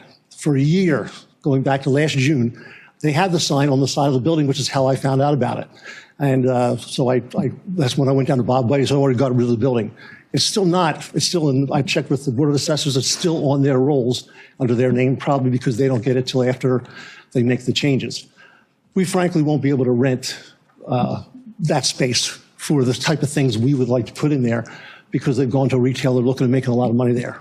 We could have done it if they had sold to us when we wanted to, and it would have been a great possibility for the community. Now that if this goes in, some of the things that I have a question about are, I don't see children coming here. I see the wrong kind of clientele coming here, and there's a different kind of clientele that comes to these bars and so forth that would be different than what we might want here. Again, the permit says they're planning on 22,000, but they're able to go to 100,000, gallons. Is there established ceiling saying if we're going to approve this, it's only this amount? If I understand you right, Solicitor, this variance is only for these exact 2 tenants, and if either one of those tenants leaves the facility, goes bankrupt or whatever, they would have to come back for a variance for the same type of thing, like the microbrewery. If that stops, they leave, then the next person that comes in, because the microbrewery would have to come back for another variance. Is that true or not? Yeah, am I not understanding that? That's incorrect. Okay. It would be, if another microbrewery came in and took over that space, they would be permitted. The ordinance specifically states, once changed to a conforming use, no structure or land shall be permitted to revert to a non-conforming use. Non-conforming use may not be changed to another non-conforming use. So they could continue with another brewery. If they vacated that space and it became a restaurant without alcohol, and they weren't manufacturing anything, and then they went out of business and another person wanted to go in, could another brewery go in there? In other words, that variance established forever at that particular location? Yes. Okay. That goes back to the main question I was asking here before. I thought you were saying maybe it was just the person. If the tenant, if this is a permanent one, then we are permanently, with this decision, changing that section of the downtown. We are permanently saying we have another location where we have bars and distilleries and do this. And so it's not just a temporary kind of thing. It will be there forever. And so I think that changes the character of the downtown. We're going to be trusting, according to the application, the bartender to tell them when they think that they're too inebriated to go out and drive on our highways. It's just, I guess maybe that's common practice in these places that the bartender gets to decide that, but that puts at risk the people that are in the area and they're leaving. The fire safety concerns, I'm not sure that they explain very much their safety concerns as far as fire and so forth. Barrels of alcohol are very flammable. I'm not sure if the brewery has the same type of fire suppression system and so forth, but that's a lot of flammable liquid being stored in that building downtown in a busy area. You need to consider that. In the petition, it says that the first 5% of the materials when you're doing a distillery, the first 5% contains large amounts of volatile chemicals. That raises a flag to me, so I think that needs to be addressed. If that's in the request, and that's what it takes, 5% of the first stuff that comes off is a large amount of volatile chemicals. How are they being treated? How volatile are they? What could they possibly do? I already addressed the hours of closing. I'm concerned 10 p.m. Could stretch. They said they could be open to midnight. People could be leaving after that. Now you have people on the roads late at night. The right-of-way, I think they mentioned the egress. I did not see that on the plans, but there is an egress to Eric's property and to my property going through that property, and it's not listed on there any place. In fact, I think there's 3 parking spaces where it would seem like the right-of-way should go, going between those properties. So those 3 parking spaces shouldn't be there unless they can go around them in some way for this right-of-way. But there is a right-of-way on all the deeds going through this property out to Bridge Street, through that little street, that right-of-way there, 20-foot opening coming to the back of our property and to the back of Eric's property, so we can use those. We own the property next door, as I said. My question is, how many of those cars are going to be bleeding over onto our property? And now, one of my selling points to the redevelopment authority was, we have the parking. But if they sell to somebody else, they will not be able to use our parking because that was part of our leverage to be able to buy the property. And so if they're there, we don't want them using our property. And if I'd still like to build a youth center there. We'll see how soon that takes. We need to raise the money for that. But parking is going to be a problem. Don't want to see them on our property. I don't know if there's any liability. I'm wondering what the liability of the brewery or of the distillery would be to customers who leave there and go into our community as soon as they leave the property. As the distillery and the brewery now not liable for anything that happens, car accidents, drunkenness, broken windows, or anything that might happen from their patrons that leave. I'm assuming they're still responsible for them when they leave the inside of the building, but they wind up on the parking lots outside. So what happens about damage there? What's the liability, responsibility? I mentioned it's adjacent to the church parking lot, but it's also adjacent to the 6-plex apartment building. And that apartment building, the rear entrance to that apartment building has had a wall on it for 50-some years for the building that was there. They removed the building, which was our property line. It's about maybe a foot beyond the property line, but that was the property line at that point. There's 40-foot trees there, and I have pictures of those. At this point, that's the only barrier now between that apartment building and that parking lot. So I'm hoping those trees stay there. I mean, they're technically on property that should be ours at the apartment building because it's been there so long, and probably the possession is 9/10 of the law after a certain amount of years. But those trees are the only breaking points. So if you have people coming out late at night with lights, especially if they're a little bit inebriated after drinking a bit, there could be loud noise problems. And the 2nd and 3rd floors of that apartment building, the rear bedroom has a window which goes right out onto those parking lots there. So anything that happens to those parking lots, noise or that kind of thing, is going to affect that apartment building. And so I'm probably going to I'm just thinking of a harder time running to a tenant saying, oh, you got a brewery back there where people are, able to drink till 10 o'clock at night coming out. We've got a lady who's pregnant now with a 4-year-old. They have this back bedroom, which looks out on this property. So I'm concerned about lights, noise, and so forth when the people are leaving that property, what it's going to do to the value of my property, the value of being able to rent my property at that particular point.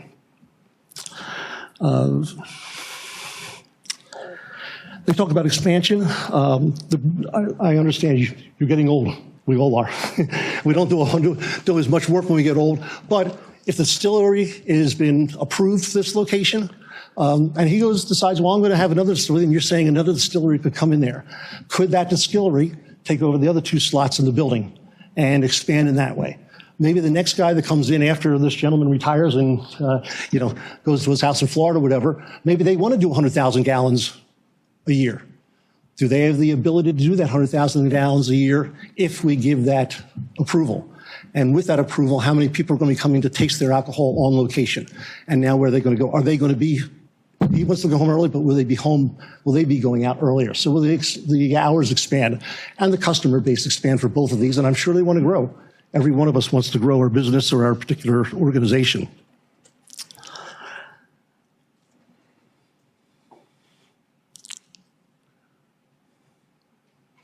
I think that's about it. I'm concerned for the future of the town. I'm concerned for the future of what takes place here once we give a variance, it'll be permanent. How big will these places be able to expand? The other thing I had down was the smell. When I was a kid, lived in South Jersey, and we used to go over the Waltham Bridge all the time to Philadelphia. And there was a beer brewery on the other side, on the Pennsylvania side, because I remember as a kid, every time we went across, we'd hold our nose, oh, it stinks, as we're going across the bridge. It smelled up high heaven. And while you may think it smelled like bread, one of the things was, one of the questions I think even in the code enforcement was how much of an odor will leave in that downtown area. I'm telling you, I don't want my church, I don't want my tenants in a place where we're smelling a brewery all the time. So I don't think that's a wise decision there. It'd take a lot of guts to say no at this point because they've gone so far along. And I think the Bucks County Redevelopment Authority has laid their case out well in order to be able to wait until this point because they've gone so far. And now the cases of the property.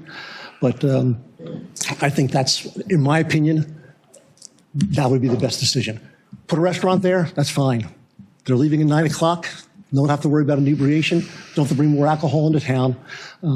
Let's not give it a reason for having more recovery houses. Let's keep our town in as best shape we can. We want to get rid of bars and that kind of things in our town and build other type of established restaurants and places which make our town attractive. Just think this will attract a long time of people. Thank you very much. Thank you, Mr. Taylor.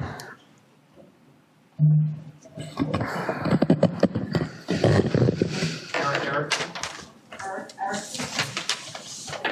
E-R-I-C-K-S-O-N.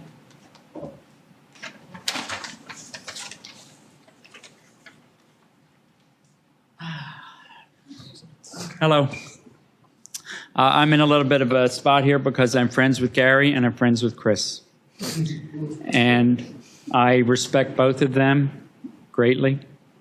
I am also a local property owner and business owner in town, and I've been here since I was 15 years old. So I have a lot of history in this town. I believe that Gary has given very compelling argument, things to think about, and they're things that I think all of us think about as far as where this town's going. On Chris's side, he wants this town to do well, and as a business owner, I understand that. And I think sometimes we make decisions, we try to weigh all that stuff out and make the right decision, so you guys have a big decision to make ahead of you. But just as a business owner, looking at it just from that side, nothing against Gary, I see potential for the town to do well with a beautiful building and a nice, well-run business. I think if somebody does the right thing here, it can be fine. There's plenty of businesses that do well, abide by the rules and do well. What Gary talked about, the downside, it's inherent in anything that we do has the potential for problems and stuff. So I understand that, and I hope you don't feel that I'm against you at all. I'm just trying to say, that I believe that there's a potential for there to be some good to come out of this too, and that something, that we have to consider, that you have to consider when you're deciding, what you want to do with it. So I don't know if that helped or hurt, but I We could make the building look nice too. Yeah, and Gary and I have talked about this building for a long time. There's a little bit more history here than just, what's sitting here now. He wanted to do nice things with our church, and he still wants to build his youth center on the lot he bought from Chris, as a matter of fact. But this is the way it is today. This is the deal that was struck for whatever reason, and it's what's facing us right now. Again, I see a beautiful building coming into play here, and I see the potential for things to be good, run properly. So I would hope that if things do get approved, that that's the way it goes, and that it would be an asset to the town. So that's it. Thank you. Thank you, Mr. Erickson.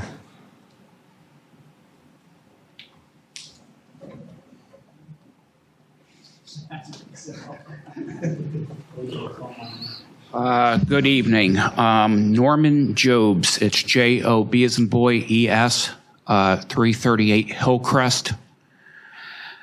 A concern that came up, and I have the same feeling as the prior gentleman. I'm sorry I didn't get his name because Kurt did something, had helped our family with a thing. And for the past year, I've worked with Pastor Ken and Pastor Gary, and God bless them.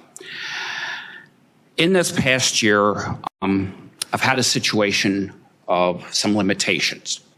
I have 3 children. 2 of them go into the Morrisville Borough School District, 13, 11, and I have a 4-year-old. Sometimes because of my stipulations, we go down to 7-Eleven, get them Slurpee, Big Gulp. Things are different with 7-Elevens now. But we will, and then they have to go up to their property at 301 North Pennsylvania Avenue. So for safety concerns, instead of taking North Pennsylvania Avenue, we will go and take the canal path. As you come off of Hillcrest and go over the bridge, which would be the canal, and then you would walk down and under the bridge, heading towards the prospective property. I would ask you as members, or anybody that's sitting here tonight, how do you feel walking a 13, 11, and a 4-year-old down that path? Number one. Number two, I work for Amazon. We express safety. Yes, the concern about, nothing happening, but it's so close to the canal path. And also, too, maybe if you had somebody come out that night and they're walking near the path or something and stumble, and now they're in the canal, or maybe they have a can or something that goes in the canal. That was my only concern. Like I said, I'd like to see the town grow, but, we're also looking at the things that can happen with something like that. Thank you. Thank you, Mr. Jobs. Anyone else wish to express thoughts on the proposal on the table?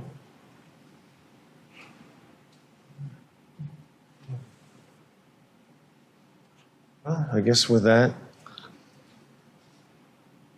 At this point, we can close the record, and the board will convene for consideration of the application in front of them. We will be back. Thank you.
Yes, hey Chris, is Bob still? I saw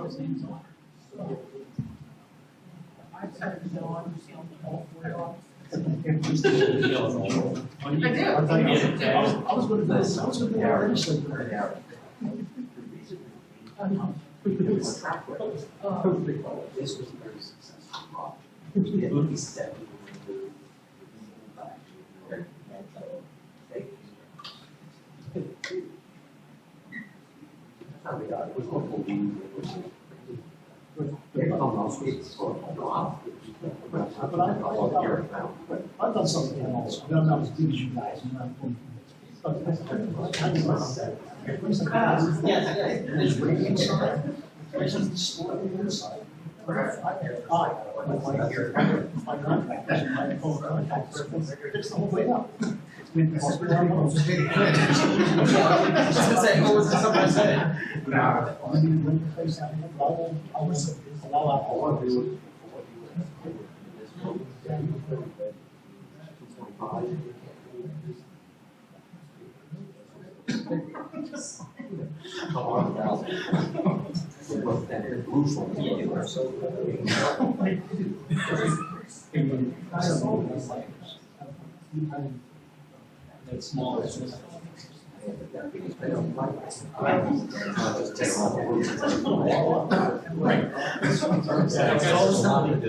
I think what Gary told me, I don't want to see the guy turn, but he was not.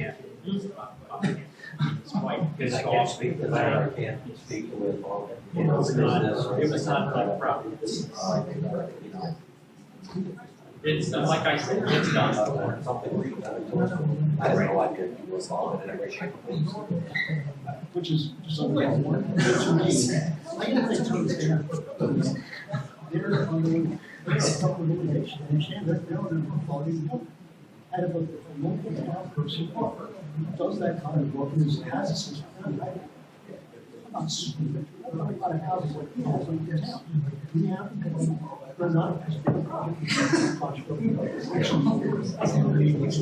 was in the I was in the coast of the 2003 I wanted to apartment facility. Right next to the store there, got the thing and so forth. So I went overseas, came back. Your building was there. I go away for a year, come back, and the whole thing's different. You know? So, but I mean, you know, so, you know, I know that the project is and I don't feel back. But I still think we should. Okay, just thinking, yeah. Stonewall, we are not allowed to do that. And it's good to be some good opportunity because the extra party in the maybe we could come out here. Okay. Nice meeting you.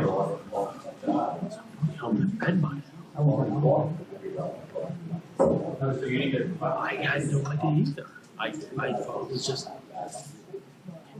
They wanted to use the county office, they looked on the air, they said, it's zoned for you, I have no issues with over there, it's zoned, it's what you need to do. Production, everything. It's not. I ran the C1, none of the zoning's in production, there's a factory for it. So.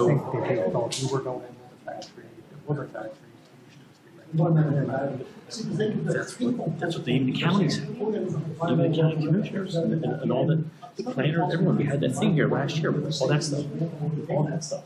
We did, all the restaurant, you go to one. The county even put it as a brewery for Christ's sakes.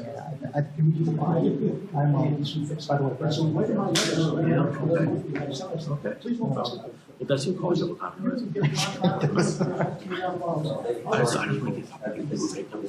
so frustrated that things happen.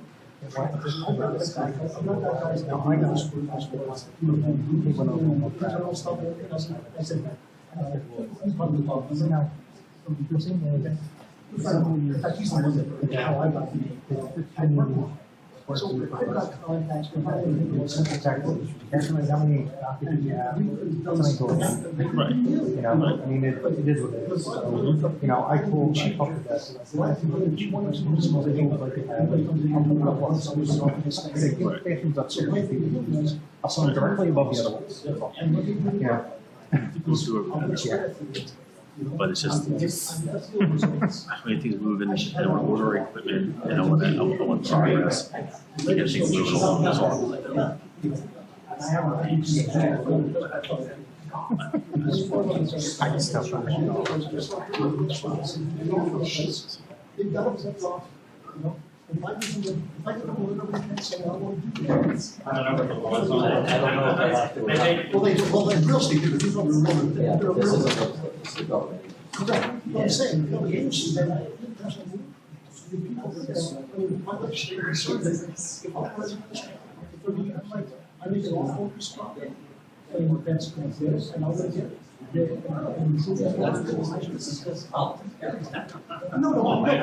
that's what I'm saying. If I talk to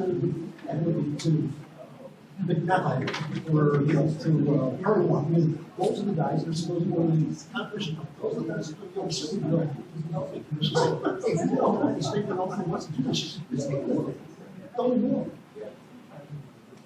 it.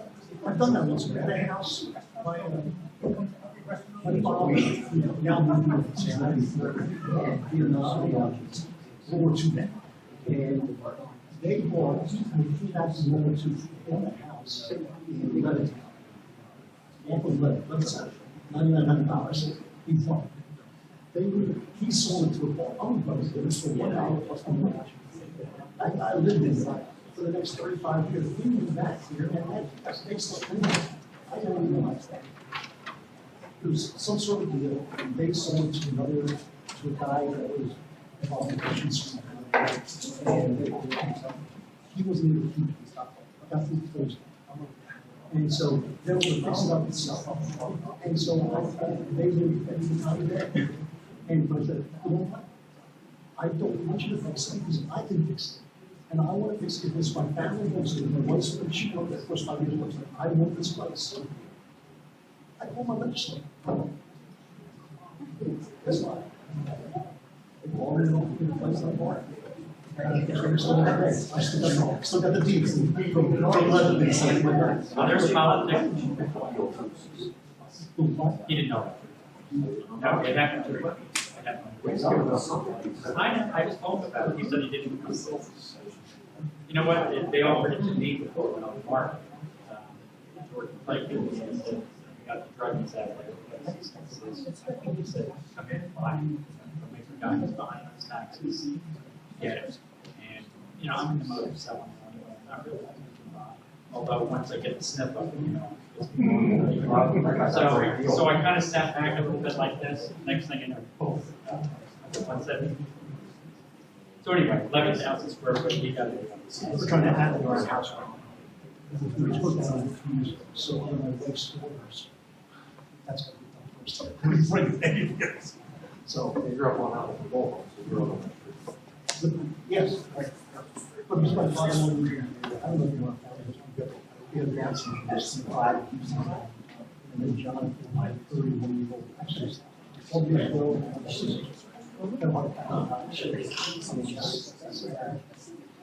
been Morrisville Borough every single year for his first president. I went to college, playing soccer. So we take care of each other. That's the total capacity. And so this week, I did the solution together. You actually put that addition on the property. You did well, yeah. His wife was You're the sixth person talking today. There's 6 you can build next to our office. You wanted that.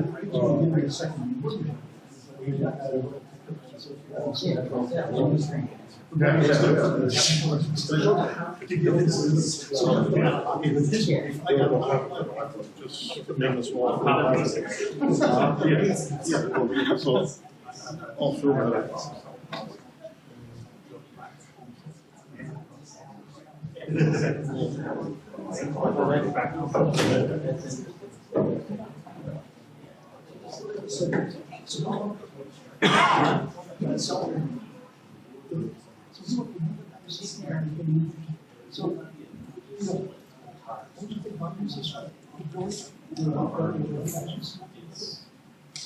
Right, for storage. I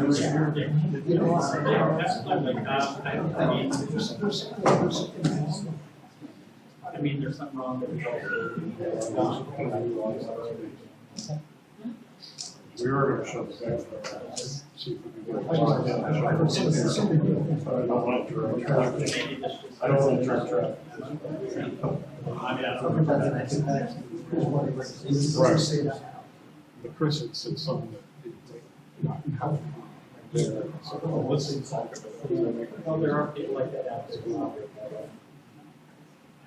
Unfortunately, you guys do that.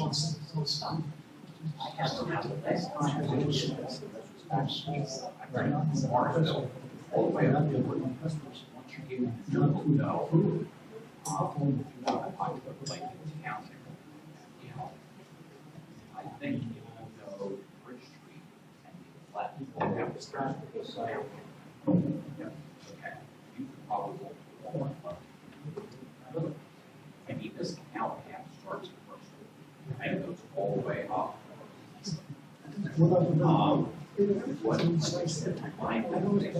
What I think is what I did is down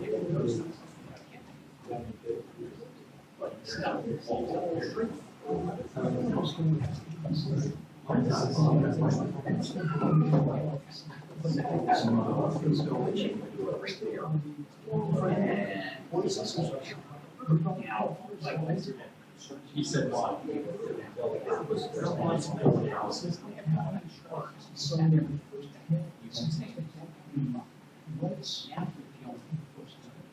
Right, because he never moved in. Never got up. Which makes sense. Just a big. Like I said.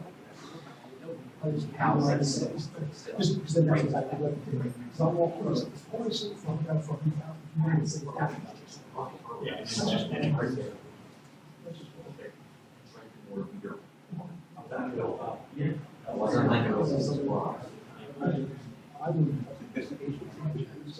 Remember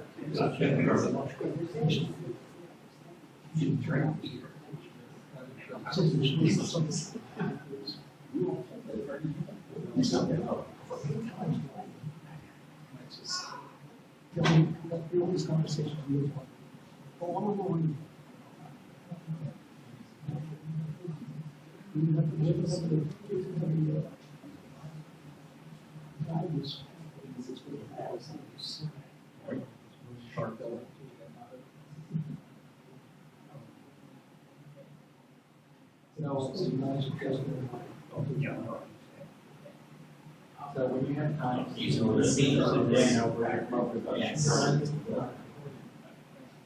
look at it.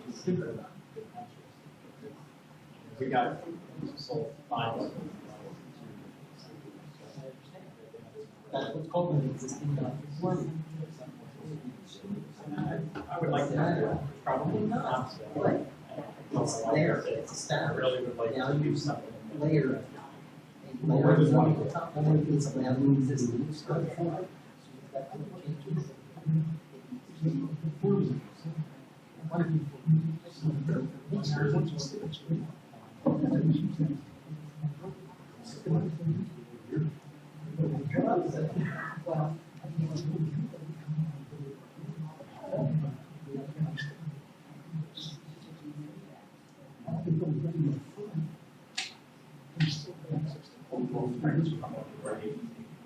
Okay, so just for me check, how buildings are. Just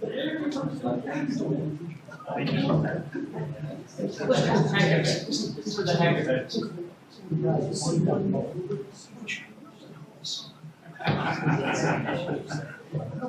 right, so we're going to have one day, I like I said, I'm active in support. I think he had it all drawn up. Already got.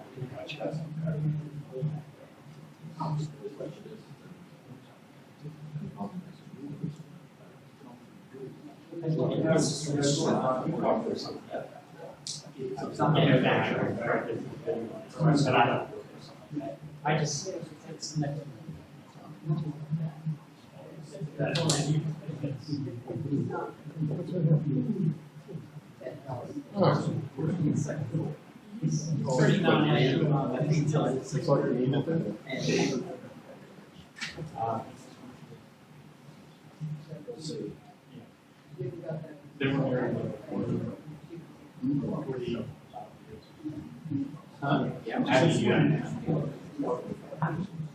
It's done.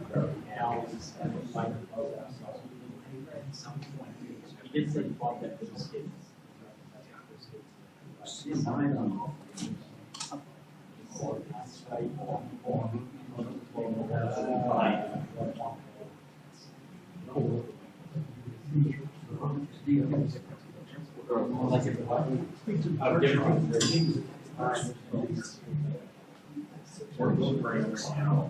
I mean, we don't invest on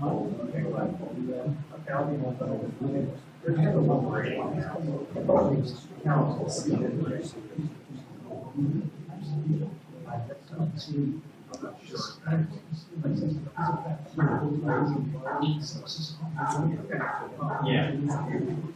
Well, that's his office, which I don't even understand. My wife's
I was just having a look.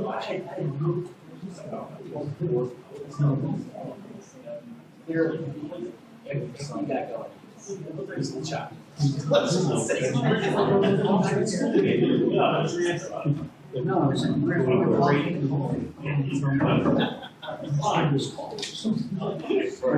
Yes.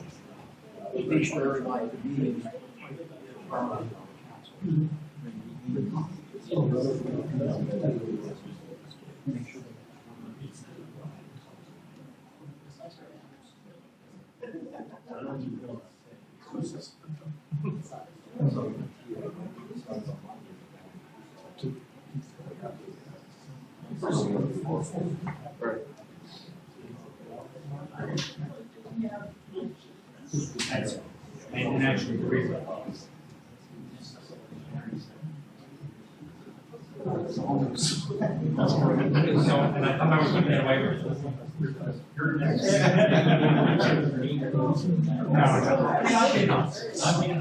not trying to play.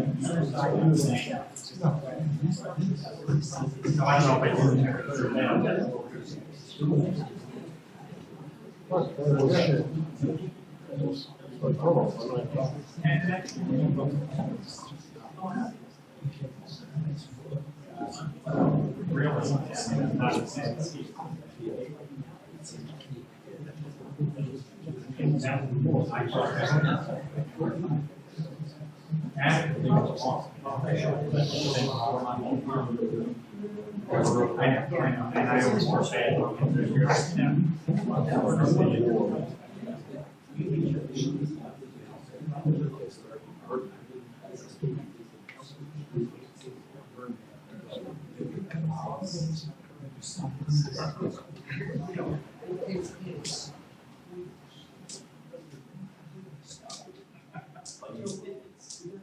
They call that a family restaurant, right?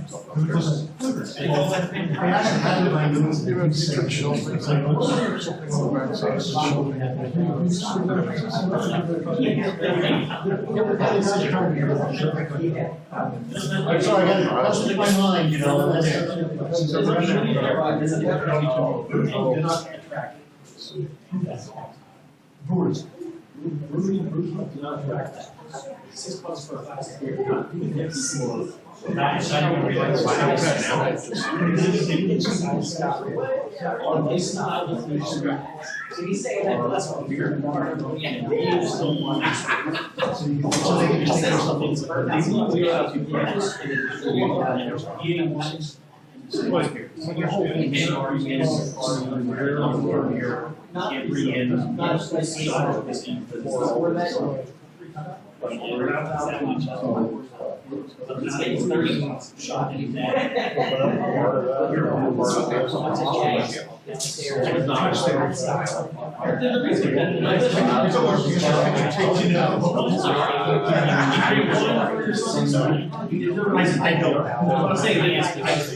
How many square feet?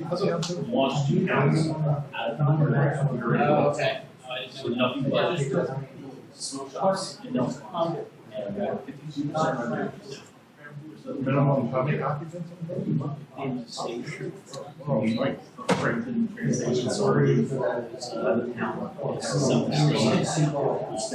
That's what I saw.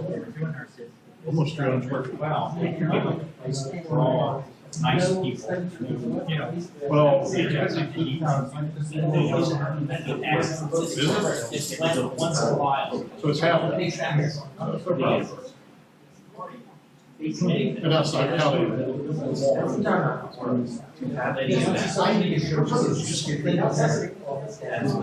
there isn't. Just open standing. He doesn't get it.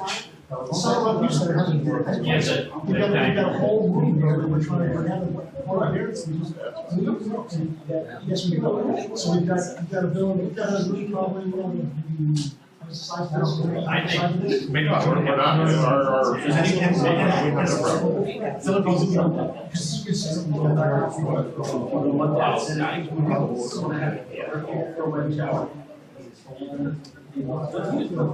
oh, no, I have.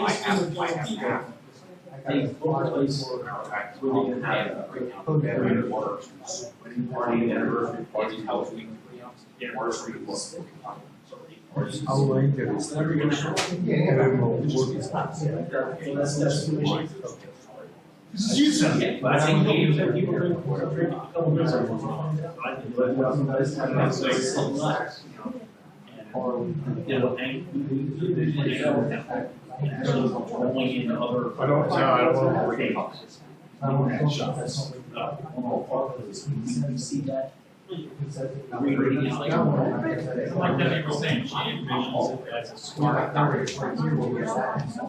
Right. Yeah, I'll lay that all out.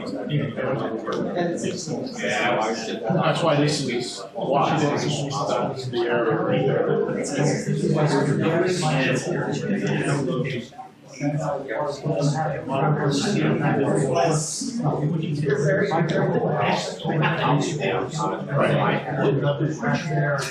Well, yeah, that's why we have shelters. All we do is say, go through that. This is a day worth of, actually, what changed some things on here was,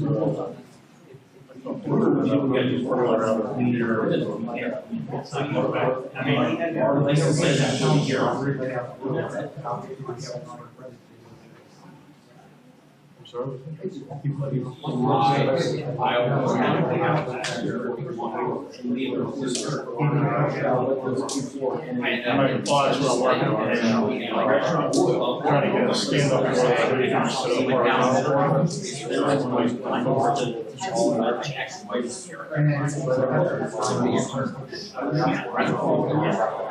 Yeah, that's me. Around it.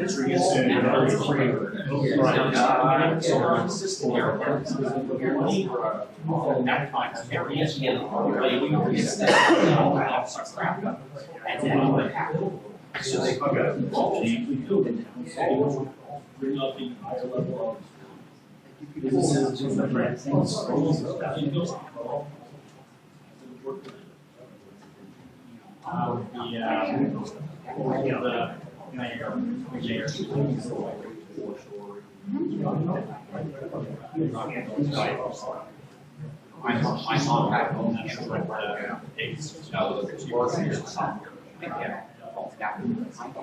she said she ran a program. I don't know that's my mom was 16 years old.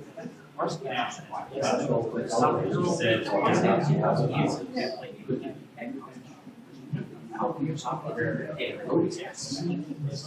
about mass transportation,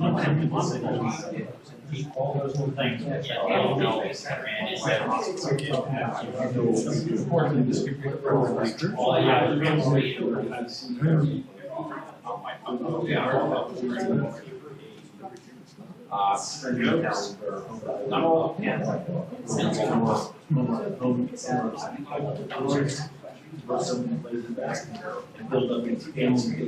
So, but I saw my dad on my site.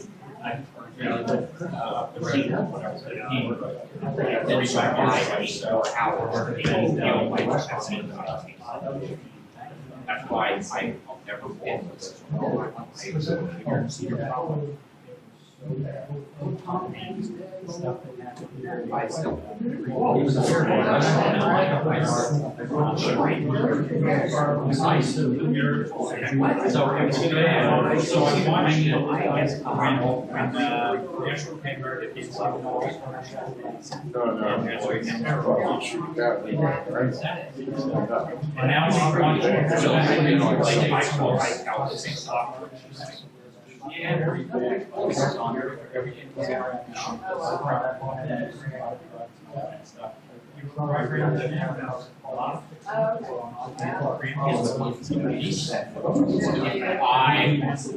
I know now I just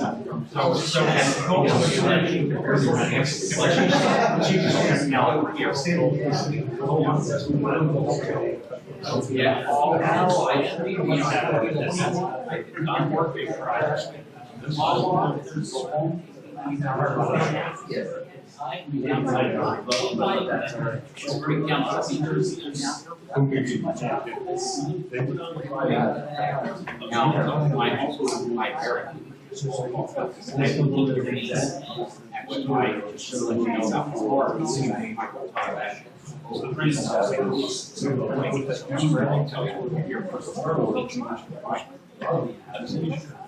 I walked there trying to transit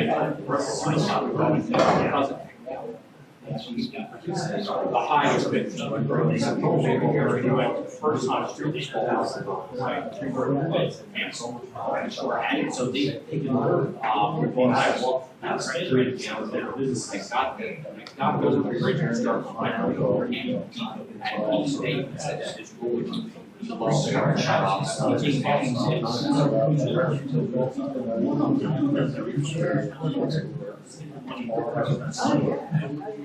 and really, the proximity can ask you the other towns, it's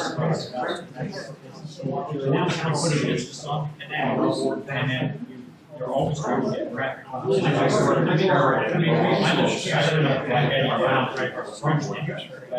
the Golden Pheasant right on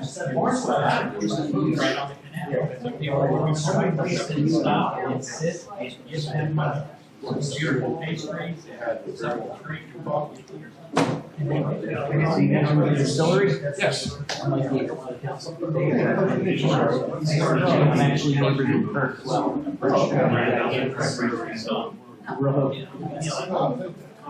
This would be a good addition to the town.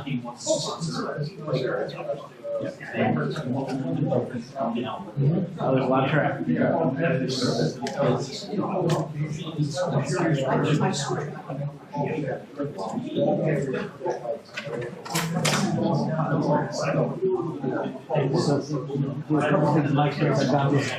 So just call my hand. I don't want to say just a hand. And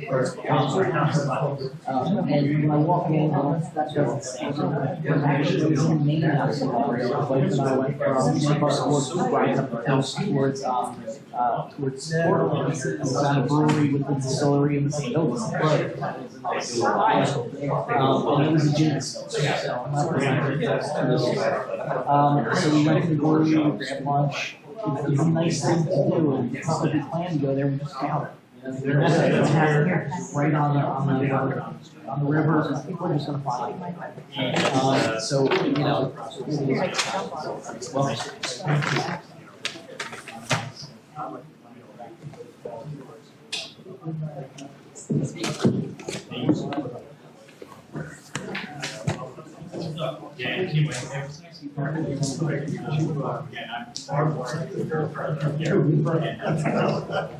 You're gonna go, Oh, I'm sorry. you're gonna go motion to approve.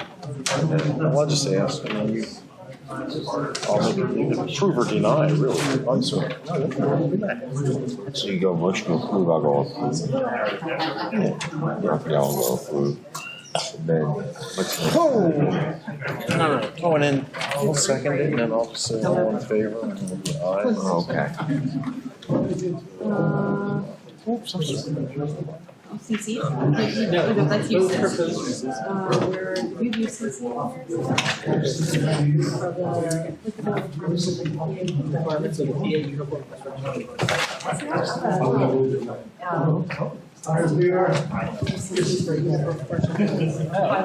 So, the PA uniform.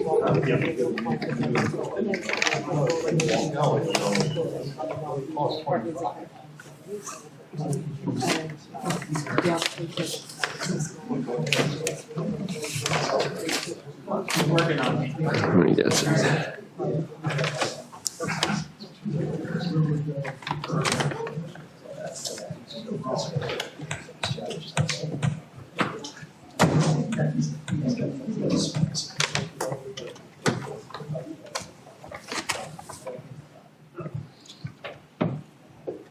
Okay, back in order here. May I have a motion to either approve or deny the request for land use variance for manufacturing of spirits and/or brewery manufacturing as requested? Approve. Make a motion. Oh, motion. Yeah, I'll make a motion to approve. I second. All in favor? Aye. Aye. Motion carries. What about the rating? Okay. Rating. Wait, we're not done yet. So a couple of technical matter. So the use variance of the applicant specifically as to the manufacturing component of the applicant, 32 West Bridge Street LLC, is approved as to the distillery and the brewery, subject to the following conditions. All permits will be in full compliance with the Morrisville Borough Ordinance and the applicable regulations of any applicable codes of the Commonwealth. The parking is a current non-conforming use, and the applicant will provide accessible parking in accordance with the regulations of the applicable codes or any applicable codes for the Commonwealth of Pennsylvania and Morrisville Borough. All proposed signage for both uses will meet the requirements of the Morrisville Borough Ordinance. The project shall be carried out and the use shall be conducted in a manner consistent with the application, testimony, evidence, and representations of the applicant and its representatives at this hearing this evening. Receipt of all permits and approvals from any agencies having jurisdiction over the same, to the extent possible, must be obtained. Applicant shall pay all borough expenses related to the application to the extent not already paid. The applicant shall comply with the rules, regulations, and ordinances of the borough, the Commonwealth of Pennsylvania, the United States government, and particularly with the borough zoning ordinance and subdivision and land development ordinance, unless otherwise waived and to the extent applicable. Does the applicant accept these conditions? Yes. Yes. Okay, we've already voted. So the board has 45 days to prepare a written decision. The written decision with findings of fact and conclusions of law will be mailed to the applicant and every other party, and there were 2 who requested party status. An appeal may be filed in the Court of Common Pleas of Bucks County within 30 days of the written decision. If no appeal is filed, the decision of the board becomes final at that time. That concludes this evening's hearing. Our next meeting is scheduled for September 10th? 4th? Is it the 4th? Thank you. Tuesday the 4th. 3rd is Labor Day, so we'll meet on... Okay. So we'll meet on September 4th if required. And that's it. May I have a motion to close the meeting? To adjourn. To make a motion to close the meeting. I second. All in favor? Aye. Aye, good, because I'm falling asleep. Thank you.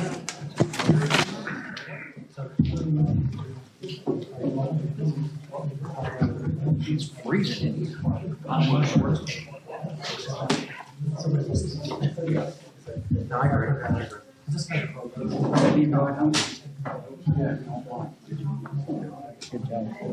Nice meeting you. Oh, nice meeting you too. Looking forward.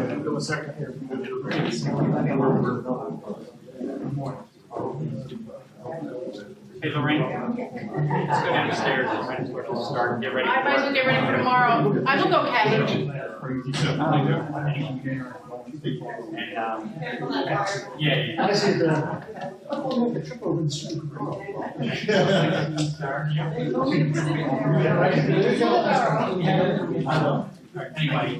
Good night. Good.